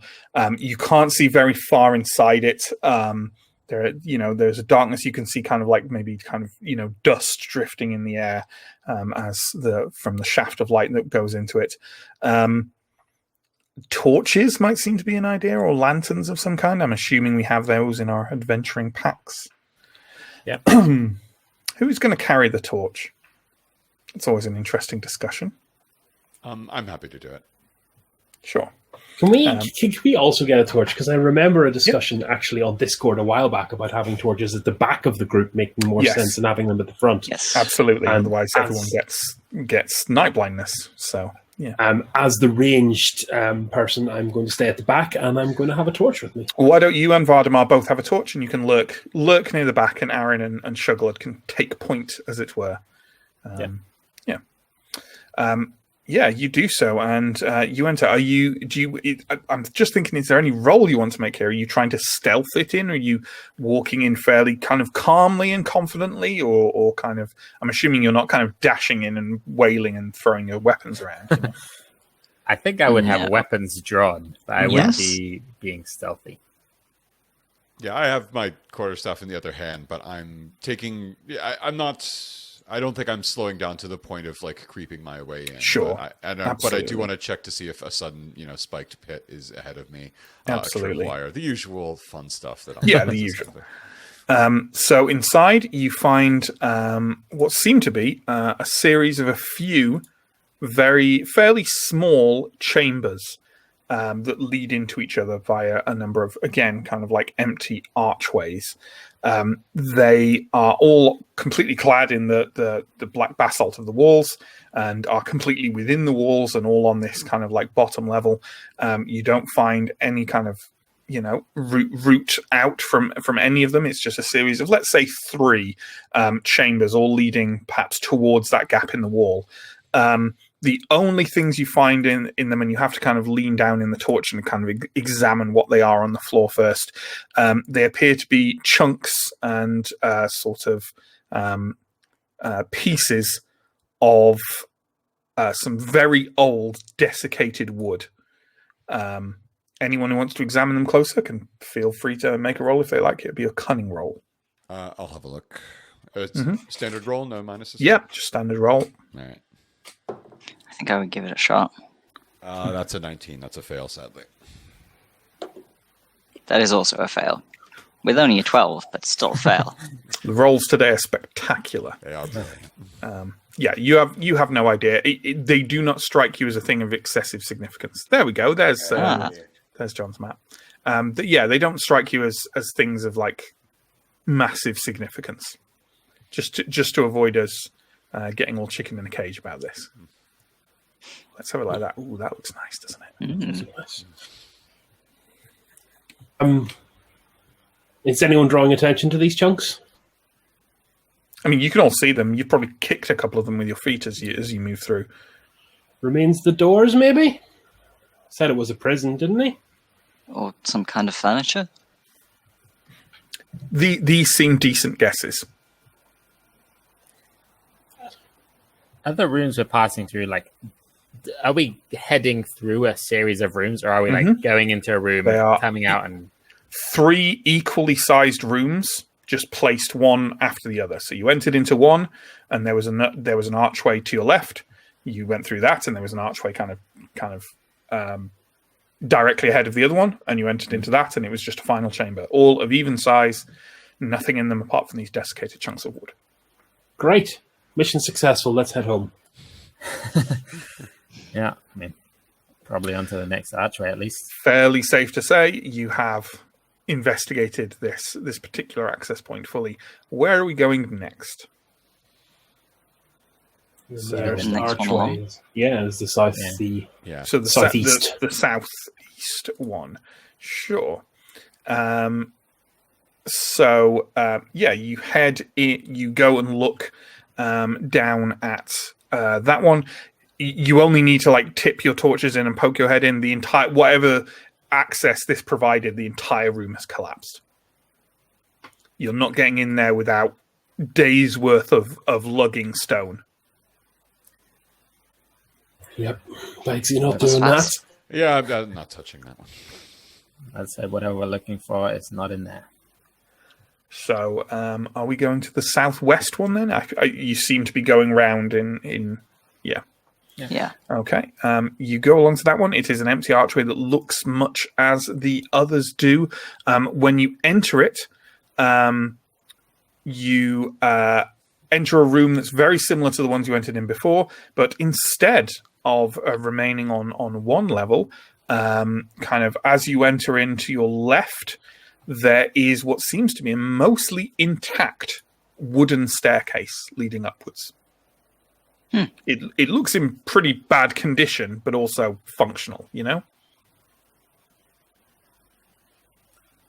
Would this be to the height of the walls themselves? Like there was still enough height in the walls to contain it, or it would it be above looks, from what you can tell by raising your torch, it looks like it just goes up a level, essentially, as you know, stairs normally would. Is there anything else on the ground floor, or is it just the stairs? Nope, just the stairs. I will put one or test the bottom step for any ominous creaking. There is no ominous creaking. Hey, Ambrian, let me go up first. I'm half your weight. All right. I'll take some rope with me as well. Sure. Good plan. And you kind of, so you're heading up first to scout the way. Yeah. Okay. Absolutely. Okay. The stairs underfoot seem kind of perfectly solid and fine. As you're nearing the top of them, can you give me a vigilant roll, please, and take a -1 on it, because looking around in torchlight isn't precisely the most optimal way to do things. Nope. You're on mute, by the way, but I got from your gestures entirely that was a fail. No, absolutely. So you are going to head to the top of the stairs, and then, my friend, you are going to give me a resolute roll at -5. That is a 1 or a fail. And I rolled a 13. That's not one. Okay. How long do you think below you would go without hearing anything from Gara or Gara without going to investigate? You see kind of Gara like head to the top of those stairs and walk forward a few paces to the point where you can still see the glow from Gara's like torch, but you can't see Gara himself or the torch itself. But clearly they haven't walked too far forward, and the torch is kind of steady.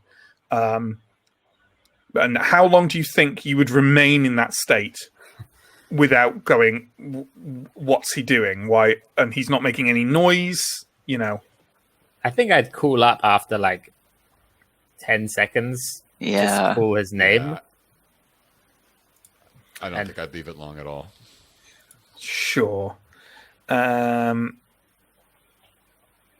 Give me another resolute roll, please, Chris. Again at -5. 1 in 20 chance. Is that a 1? That is indeed a 1. It's not a 7. You hear a strangled cry from up the stairs. I would immediately run up the stairs. Same. Yeah. Okay. You come up the stairs. Let me describe the environment first, because why give you the juicy details right at the beginning of what I'm talking about? So you arrive on what is kind of a long wooden floored corridor. From the look of it, immediately, it seems to be, it runs as far into the wall as you can see. You know, the wall's 500 meters long, and it's you certainly won't be able to see the end of it via your torches, but it seems to be running a decent length of the wall. There is scattered, desiccated wooden beams and furniture all around. The floor itself is kind of quite a pain to traverse. You have to kind of like half leap over like beams on the ground and so on and so forth. Ahead of you is Gara. Gara is wrestling with what appears to be, and I think it's fair to say, I'd say that Vardamar and Shuglad certainly. You know what? Let's remove the old thing for now and get our nameplates back up, because I'm starting to forget people's names. Vardamar and Shuglud have certainly seen creatures similar to this before. The ones you see are commonly known as meerkats, and they're a relatively common predatory beast in Davokar. They look sort of like hairless pumas, hairless jaguars, with kind of pasty white skin and stretched features, almost like a huge predatory sphinx cat. And they're known for being, violent and predators of opportunism. This looks somewhat similar to those, but a little bit different. It has a slight light violet or purplish cast to its hairless skin, and it has extremely piercing yellow eyes. Also, the meerkats you're aware of didn't clamp onto people and kind of bury their fangs in their neck and seem to be attempting to drink their blood. Yet this is what this one is doing. Gara, can you take 2 toughness damage, please? Fortunately, that's all it managed to drain from you until you woke up and started struggling with the thing. Yes. It is there, and you can hear kind of low growls and snarls coming from further back in the corridor among the scattered wreckage of all the furniture. Steve, can we have an initiative order up, please? And can we have the players? And can we have an entry for meerkats? And can we have an entry for bloodcat? Thank you. Lovely. So, appropriately for Gara to go first, I'd say you are engaged with the bloodcat. I can't see how you would not be, being as it just pounced on. Yeah, we filled in the gaps, right? But you saw something in the darkness, something with deeply, for some reason, hypnotic yellow eyes, and you stayed stock still and kind of drifted off into a slightly painful reverie, and then came to very quickly with the thing clamped onto your neck and sort of wrestled it off you. But I'd say you're engaged with it. You're in melee range. I don't see how you would not be. So what are you doing? So it's startled and has detached from my neck, yeah? Yeah, but it's kind of like in front of you, sort of like getting ready to maybe try and pounce again. I am just going to double check that I did formally write down the fact I have a dagger. Yes, I do. I'm going to unsheath the dagger as a quick action and give it a stab. Give it a stab. So it has a that's its defense. Its defense is a -3. No, it's a -1 actually. Sorry, it's a -1. So give me an attack roll at -1, please. You don't have like feint or anything for dagger. Oh no, I do not. I am all ranged. I'm still rolling accurate though, if memory serves. For yeah, you will, unless you've got anything else. It's defaults. Everything defaults to accurate. 13 it is, and I rolled a 2. Pretty good. Yep. Pretty good. As John's pointed out, unsheathing a dagger is a free action because it's short, so you also still have your quick action if you want it for anything. Okay. But regardless, you have struck at the bloodcat, and why don't you give me a damage roll, which I'm assuming is going to be pretty small if you haven't got any knife skills. It's a D4. Yeah. And it was a 2, which is... Okay, well, your knife, you strike out at it, and its skin definitely sort of like cuts under your blade, but not significantly. It's got tough skin, but not that tough. You feel like a stronger blow would have dealt it some real damage. But it is not damaged. So there's that. Who is next? It's the meerkats. Good stuff. So they're going to come pouring out of the darkness. And I think they are close enough probably to start making attacks on people. And there's 3 of them. So awesomely, we have 3 players here. And let's have them just one charge everyone, right? Why not? Why not do that? So in that case, we will need defense rolls from all 3 of you. And those defense rolls will be just made just at a -1, please. They don't have a huge attack stat. Okay. You don't need to roll, Chris. Okay. Just 3 of them on each of the other players. Oh, of course, because there's 3 of us here. Yeah. So let's let's go with John first. How did you do, John? I failed the defense, but I did roll 9 on my armor. Wow. Okay. Well, in that case, yeah, the meerkats, they look, you might not have encountered meerkats before, and it is definitely looks very similar to the blood cat, but smaller and leaner and without those sort of hypnotic yellow cast eyes. And the meerkat barrels towards you and kind of rears up against you, and slashing against you, but it just scrapes across. Is it scale armor you have? Something like Laminated. that? Laminate armor, and the claws just screech across the laminate, but they definitely don't penetrate it. How did you do, Alex? I actually made that one miraculously. Awesome. Yeah. Basically, let's say that the meerkat comes for you, and you can see as it's leaping for you, it's blinking quite harshly as you're holding the torch, right? And do you think you might whip the torch across and kind of deflect its leap towards you? Yeah, I'm guessing these guys have lived in darkness for a long time, so hopefully that torch is just disorienting it and keeping it at bay. Absolutely. It'll probably adjust for the next time because, that narrative will only take us so far. Hoping so there will be a next time is all. Absolutely. So, Shuglud, how did you do? I also quite miraculously made the defense roll. I mean, you saw them coming, right? You all saw them coming, so you just kind of dodged to one side, or perhaps even leapt over the back of one of these collapsed beams on the floor in front of you, and that did the job. That did the job. Aaron, it's your turn, and I'm imagining what you're going to do is trying to kill a meerkat. Yes, that Not would a be meerkat, correct. a meerkat. A meerkat. I don't want to kill meerkats. Don't kill meerkats, people. Its defense gives you a -3, I'm afraid. Okay, so I'm aiming for 16, and I roll a 17.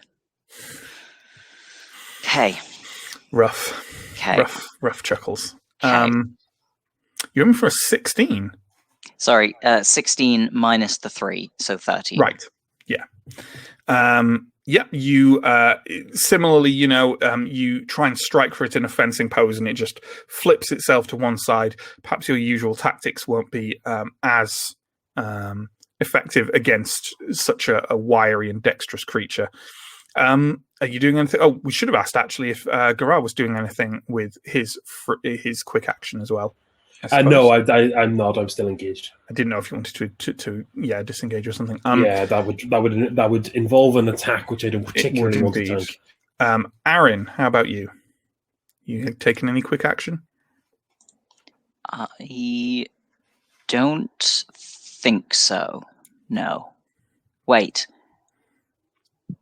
Yes, actually, I'm going to use my acrobatics because Garrett is already injured and the blood cat is scary. So I'm going to try and use my acrobatics, which means I can roll against quick to avoid free attacks from enemies in melee combat, either when trying to slip past an enemy or when attempting to withdraw from melee. And if I fail the test, then I can then decide to not do it.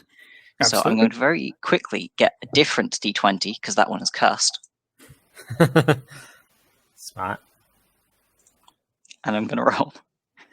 So I'm aiming against 13, unless Matt wants to throw in any modifiers. Well, what does it say? Is it just a quick roll? Yeah. Then yeah, no modifiers from me. Okay, well that worked because I rolled a 3 and my target was 13. Okay, yeah, you managed to disengage from the meerkat and engage the blood cat. Was that the idea? Yeah. Yeah, I'm trying to draw fire away from Dara. Absolutely. Well, unfortunately, as you engage the blood cat's turn is next, and it's going to turn, so you're not flanking it. So it's engaged with both of you, so you won't get a flank attack next turn. And then it is going to attack. You know what? I think it's going to attack the person who isn't its victim, because I think it just wants to leap back on Garar and drain Garar of blood. So in that case, it's going to attack Aaron.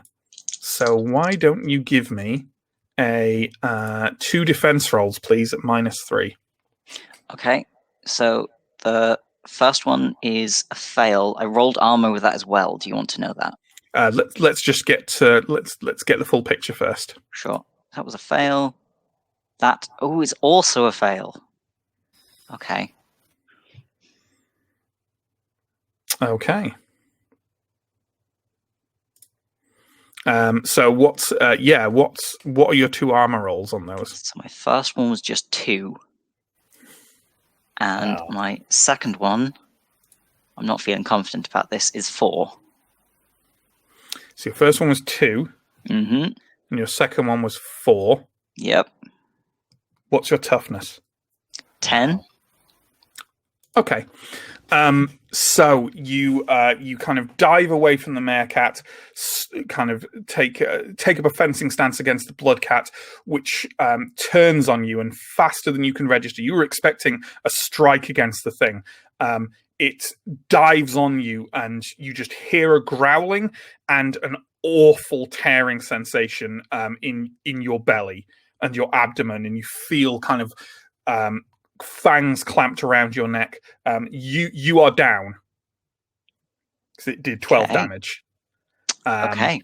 So let's quickly look at the old down rules, shall we? So that's good fun for everyone. John, why don't you look at the down rules for when we come around to you next time? But the blood cat is on top of Aaron, and Aaron is kind of not making good noises. Shuglud, what are you going to do? First, I'm definitely going to berserk. This seems bad. Seems like we need a bit of violence to see us through. And then I'm going to take 2 attacks against the meerkat that has tried to attack me. Absolutely. So, in that case, their defense, I believe, is a -3. Yes, it's a -3. Okay, I'll need 12s. First roll, I get 13. And second roll, I get a 19. So I miss both. The meerkat, again, too quick for you. You slash through the air with your blades and meet no resistance whatsoever as it dances around just out of your strikes. Good. Vardamar. Okay, we need some rolls here. The one, the American attacking me, I think I need to borrow it. So, assuming it has one for me to steal, I would like to bend its will. Yeah, I remember looking at that ability and thinking, is it meant to work on things that, like, aren't, are sentient but not sapient? But I couldn't really get a good answer, so I won't nerf your character by denying you it. All I get is a creature's will, so I don't know what that would encompass within the rules. But it does say a creature's will. Yeah. I think that's fine. Yeah. Okay. Well, why don't you make me a resolute roll, and I'll get their modifier for you. Their modifier is 0. Ah, all right. Finally, a decent roll. So that's 10 out of 15. So that's a pass. Okay. So the meerkat is at your command, the one facing you. I would like to send that meowling after the blood cat to absolutely. Get it off of Aaron. Yeah. I think last time we set the precedent that we do it on their turn, because I think that works. Otherwise, they have too many turns. I think that's so. Fine, yeah, we'll absolutely do that. There are no NPCs here, but I think that anyone who's not currently being disemboweled by a blood cat will hear like shouts coming from what sound like kind of down and out of the archway. So there we go. Gara, it is your turn again. The blood cat is very intent on the unfortunate young Ambrian nobleman on the floor. And that counts me as disengaged, or is it still? Yeah, let's say you're disengaged. Okay, it's not going to free attack you. It's too busy trying to eat him. I'm going to get enough range to put an arrow in the one that's got Aaron down. Sure, absolutely. Now I have a bow and not a crossbow, which means I can move and do this. Yes, absolutely. You back off a few paces, get yourself disengaged, and fire. Do you have the multiple? Do you have marks? I do not. No, but I do have a marksman gives me additional damage I believe Hunter's Instinct allows me to assign a target for mystery rolls, which, given today's behavior so far, I'm absolutely doing to this blood cat. Mm-hmm. Okay. So it's accurate. What is same modifier, -1? -1 defense. 13s. 3. Magic. Okay, that's a good start. Why don't you roll the damage for us, please? And this is a D10 because of my skills, and that's a reasonable 5. A reasonable 5, just what we all wanted. You don't get any extra shots, do you? You said so. No, I can just describe that. Yeah, you back away a few paces, very quickly whip out your bow. I guess I should have said that. That would be 2 quick actions, wouldn't it, to switch weapons as well, to back away and switch weapon. But you know what? I don't think there's any rule to say you can't fire a bow if you're kind of within engagement range, but not like let's just not back away as much as maybe I thought I had. But so if it rounds on you, you're still engaged. Yeah. But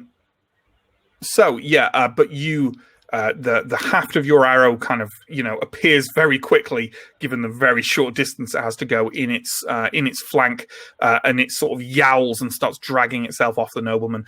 The nobleman is not moving, and his eyes are closed, and his head is just lolling to one side. You honestly have no idea if the young man is dead or alive. So, those meerkats, shall we start with the controlled meerkat? I think that's reasonable, right?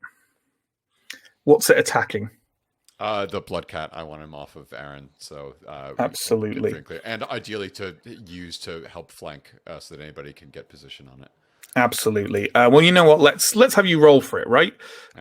So it uses that. So, and the defense of that is give me a 10 or less, please.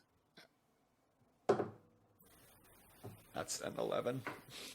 No. Well, at the very least, it's now the meerkat is bounding towards the blood cat and is sort of leaping around it and trying to get its fangs into the blood cat, but the blood cat looks obviously surprised at this and is starting to fight back. So at least it's distracted, right? And then we've got one meerkat on Shugled. So why don't you go ahead and give me your defense roll for that? And I believe it's a defense at -1. Yes, -1. Although obviously your defense is already lowered by your berserk, right? You're on mute. I think I need a 2 or less. I rolled a 17, so that's not 2 or less. So why don't you give me an armor roll? Okay, I'm gonna use my rune tattoo to get an extra D4 of armor. So I'm rolling 2D4. And I get a total of 3. Okay. So it leaps for you, and its fangs kind of puncture your armor by your wrist and just scrape through. And you rear back and kind of reassured that it doesn't seem to have done much. But then you feel the wounds start to throb and like an odd heat flowing through your arm as the poison starts to take hold. Take 1 toughness for the actual damage and 2 toughness for the poison, please. Okay. Look, Steve, can you have a look for me if poison is meant to kick in the turn after the wound or if it kicks in the turn of the wound? Just have a look at that for me, please. There's another meerkat, and I don't know what it's going to do. I think it's going to perhaps somehow detect that this berobed human is doing something odd to its packmate. So I think it's going to take a swing for Vardamar. So will you give me a defense roll at a -1, please? I think you're on mute. It's okay. It's just a 16, so that's a complete failure. It's totally fine. It's fine. It's fine. Absolutely. Armor roll then, please. That's a 3. Okay. You know what? You have exactly the same. You receive a bite on maybe near your elbow, and you have the exact same sensation as Shugled. So take 1 point of toughness and then 2 points of poison, please. Owie. So next we have Aaron, and let's look at what happens when people reach 0 toughness. When a character reaches 0 toughness, they collapse and is considered to be dying. At this point, you cannot help yourself in any way. Each turn thereafter, the player is forced to make a death test with 1d20 on the character's initiative. This test is repeated until someone else either stabilizes the dying character with a herbal cure, the medicus ability, or mystical healing, or until the player rolls a 1 and wakes up, or a 20 and dies. You ready for my roll? Go for it. Steve says poison isn't specified. I'll take it on the same turn as the wound. That's fine. Okay. So, death test number 1 is a 4, so I remain where I am. Absolutely. Kind of death rolling scale. gently on the floor, moaning in pain. Whew. So,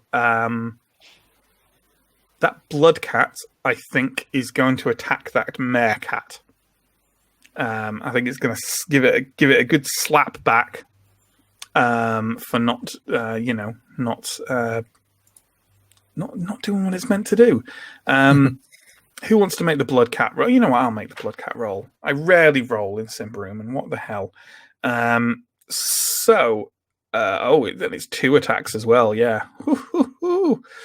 So that's going to be a 13. So I need 10s again. How easy. Typically, the enemy does not hit the enemy with 2 attacks. So the blood cat, clearly confused and with a sense of betrayal, is swinging wide here and doesn't manage to damage the mare cat at all. Yeah, like Steve says, the poison entry doesn't say. We'll do it on the same turn. That seems fine. So, Shugglet, roll and misses for me. Yeah, I'm gonna keep swinging at this meerkat. First roll, I got a 12, which is what I need. So that's a hit. Should I do the damage or both yeah, let's do the damage first. Because can you switch? Did we determine if you can switch targets if you kill with 1 blow, or is it only on the same target you can do? I think it's both the same target. Okay. But in any case, the damage is a D8 and then a D6 for Berserker. I got 12 damage. Berserker's so powerful. Well, we've seen it before with Shugglet, and I'm sure we'll see it again. The meerkat leaps for you, kind of rounds along the floor, bounds off a fallen beam and leaps for you. And through the haze around you, you can hear kind of the combat noises of your companions. You can hear the kind of shrill twang of Gara's bow. You can hear the gasps of the dying young man on the floor, and you step to one side and kind of swipe your blades around in a great curving arc, and the meerkat falls to the floor, and then its legs also fall to the floor. Excellent. It gives a pitiful mewl and bleeds its last all over the ancient Symbaric wood floor. Meow meow. So, all kinds of cat trouble tonight, right? Yeah, oh god. on and off camera. Are you going to do anything with your quick action? I might run at the blood cat. And you engage the blood cat. Yep, that's absolutely fine. Vardamar, I believe you have to roll to see if you maintain your bend will. Is that right? Yeah, is the poison messing with any of that? No, none of it at all. It's just a flat resolute roll because their resolute is 10. All right. That's actually really close, but I'm passed by 1. Okay, great. And what are you going to do with your actions? You are fighting a meerkat. I thought I sent that guy. Oh, no, the other one. Yeah, the one who was engaged with Aaron then attacked you, right? Right. So Okay. I need poison to. you. I need to curse the living bejesus out of this thing. So I'm just That's going a to stare free it action, down. isn't it? Yeah, I think so. So I'm going to stare it down. So it now has to roll twice, take the lowest on any action against me. And yeah, I think bash it with the quarterstaff if at all possible. Absolutely. So their defense is at a -3, I think, for the meerkats, right? All right. Yes, it is. I'm rolling accurate, right? You'll roll accurate, yeah. That's a 2. So miraculously, there's an actual hit here. Nice. All right. So it's a D8 for the quarterstaff, Oh, nice. I think. But just a 3 for damage, so nothing. Just magical. a 3. Yeah. Nothing magical, but you definitely swing for it, and you hear something kind of crumple or break of some kind. The creature has now developed a slight limp on one side. So you've certainly done your degree of damage. This is a really interesting thing that on the curse description automatically gives an enemy a second chance to fail all success tests meant to affect the mystic. Roll twice, the action fails if one of the tests is a failure. It's just the way it's phrased is interesting, a second chance to fail success tests, because what that means is you roll your defense twice. Yes. Which is just a weird way to term it. I get it could it might not be a defense roll, but it's just a weird way to phrase it. So are you doing anything with your quick action? I don't know how much more I can do beyond I really want that one controlled meerkat to just completely distract the blood cat if at all possible. I just want it between it and any of our people wherever possible. Absolutely. I would also, I think poison is actually meant to kick in on your turn. Okay. So we're fine. We are up to date because I think that's the idea. It kicks in on your turn. So when it attacks you, you don't take the poison. It then kicks in on your turn. Okay, that's it. We got it. Right. So we're up to date and we're fine. Okay, so that's good. Anyone still up and active, i.e., not Aaron, can hear the sound of heavy footfalls behind you. I'm assuming that's our people, but you'd hope. You'd hope. And Garat, it is now your turn again. So I already have assigned the blood cat as my target, and that lasts until it's dead. So I will take my shot. 13 is what I need. Rolled a 15, but because it's my assigned target, I re-roll that. Re-roll. I roll a 3. Nice. Hooray! Mechanics. Give me that damage. And that's 9. Nice. So that is that. Let me just check its pain threshold. But I think you. Oh, hang on, 9. Oh, doesn't matter. Nice. It is fearsome, but it is not tough. You basically kind of maybe take a step back and maybe find a half-collapsed table that you can still get purchase on with your feet, raise yourself up on it, and kind of tilt your bow up and down, almost perhaps like a slight trick shot, let it loose, and the arrow buries itself right in the back of the thing's skull. It gives like a kind of confused and pained yowl and then collapses forward kind of on top of Aaron, maybe shielding his body from further harm at this point. Who knows? It's dead. That's the dark fantasy equivalent of turning the gun sideways. Sure, yeah. Surely the dark fantasy equivalent of turning the gun sideways is just turning the bow sideways. We'll say you did that as well. That's fine. So the meerkats. I think the meerkats are going to lose quite a bit of heart at this. And in fact, to the point, why not? I think it's a foregone conclusion at this point. You know, there's only 2 of them left. One of them's being controlled.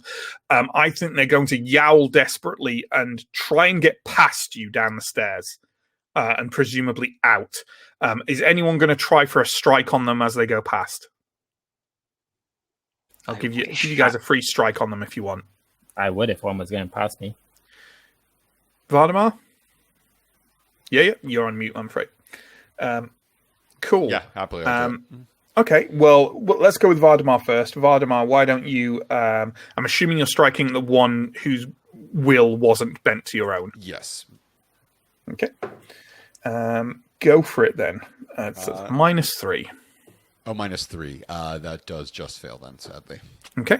How about you, Shugled? Is there any particular one you're going for? One of them was attacking the blood cat for some reason. Are you going for the one that wasn't? I probably, if I had the choice, I would definitely go for the one that wasn't. Yeah, go for it. Okay. So I need a 12. I get a 20. Okay, given the situation, because we're not in full combat, I guess I could give you a second attack, but you know what? The consequence for the 20 is you don't hit with your second one on this one occasion. Why not that? You hear like a kind of startled bellow below, and basically a sound that sounds almost exactly like a sword being swung extremely hard to the point where it goes through something and into some wooden stairs. And you hear kind of another cry and some kind of like noises of general violence and some pained yowling. And anyone looking around will see Serex's group kind of stood near the base of the stairs with 2 dead meerkats like scattered around them, essentially. Now, I guess it's a bit cheaty to not throw it to the winds of fate one more time before someone can get to him, but would anyone like to make a Medicus roll on Aaron? Is Elle the only one with Medicus? She I think is. so. Yeah. Well, I have Elle's stats. So, I guess I better make that roll, huh? This is technically a conflict of interest, and I'm going to be raising this with the board, GM quality board. Yeah, absolutely. There we go. That's Elle's character sheet. Oh, no, that's... I was looking at it in confusion going, that's a really low cunning and doesn't have... It's Ephanea. You definitely don't want Ephanea patching you together. I do not. That is not Ephanea's speciality. Quite the opposite. Does not have a medical license. The splitting of things open is definitely was Ephanea's speciality. So let's have a little roll, shall we? So it applies until someone stabilizes you with a herbal cure or the Medicus ability or mystical healing. Let's see if Farah's attempt does something. We might give someone else something. Maybe, I don't know. We'll see. Roll a d4. Yeah. Oh, I don't have one of those out. Also, anyone poisoned, take another 2 toughness, and then it wears off. Owie. Okay. 1. You're up. I'd say that's a win. I just want to say I got new dice during the week, and I'm not impressed. No, not impressed. Disappointed. So Farah comes up the stairs and kind of quickly pulls the laminate armor off Aaron's abdomen and kind of wraps it up quite tightly in kind of binding. It looks like some horrible deep tears, but fortunately, Farah kind of looks up at you and says, "Didn't get to anything internal." Aaron, you kind of come to. You have horrible searing pain in your belly. But you seem to be alive, albeit covered in blood, and not all of it is yours. And there's a massive dead cat that's just been rolled off you. Why is there a dead cat on me? In fairness, you'd prefer it on you than digging inside you, if all things are equal. That's, fair. I think a thing you cannot argue with there. Yeah. The other group kind of stand around. Serex kind of looks back and forth. He kind of beckons to the other 2 Varaguldru members, and with torches they kind of march forward down this long wooden paneled floored corridor, kind of hopping over the desiccated wood as they do so, while the others kind of like, you vaguely kind of maybe start patching each other up. I'll make some Medicus rolls for Vardamar and Shugled in a second as well to see if they can get healed. And as that is happening, kind of the 2 goblins and Serex march off and then come back a few minutes later. Serex shakes his head and just says, "Nothing back there. Just some bones where they were denning."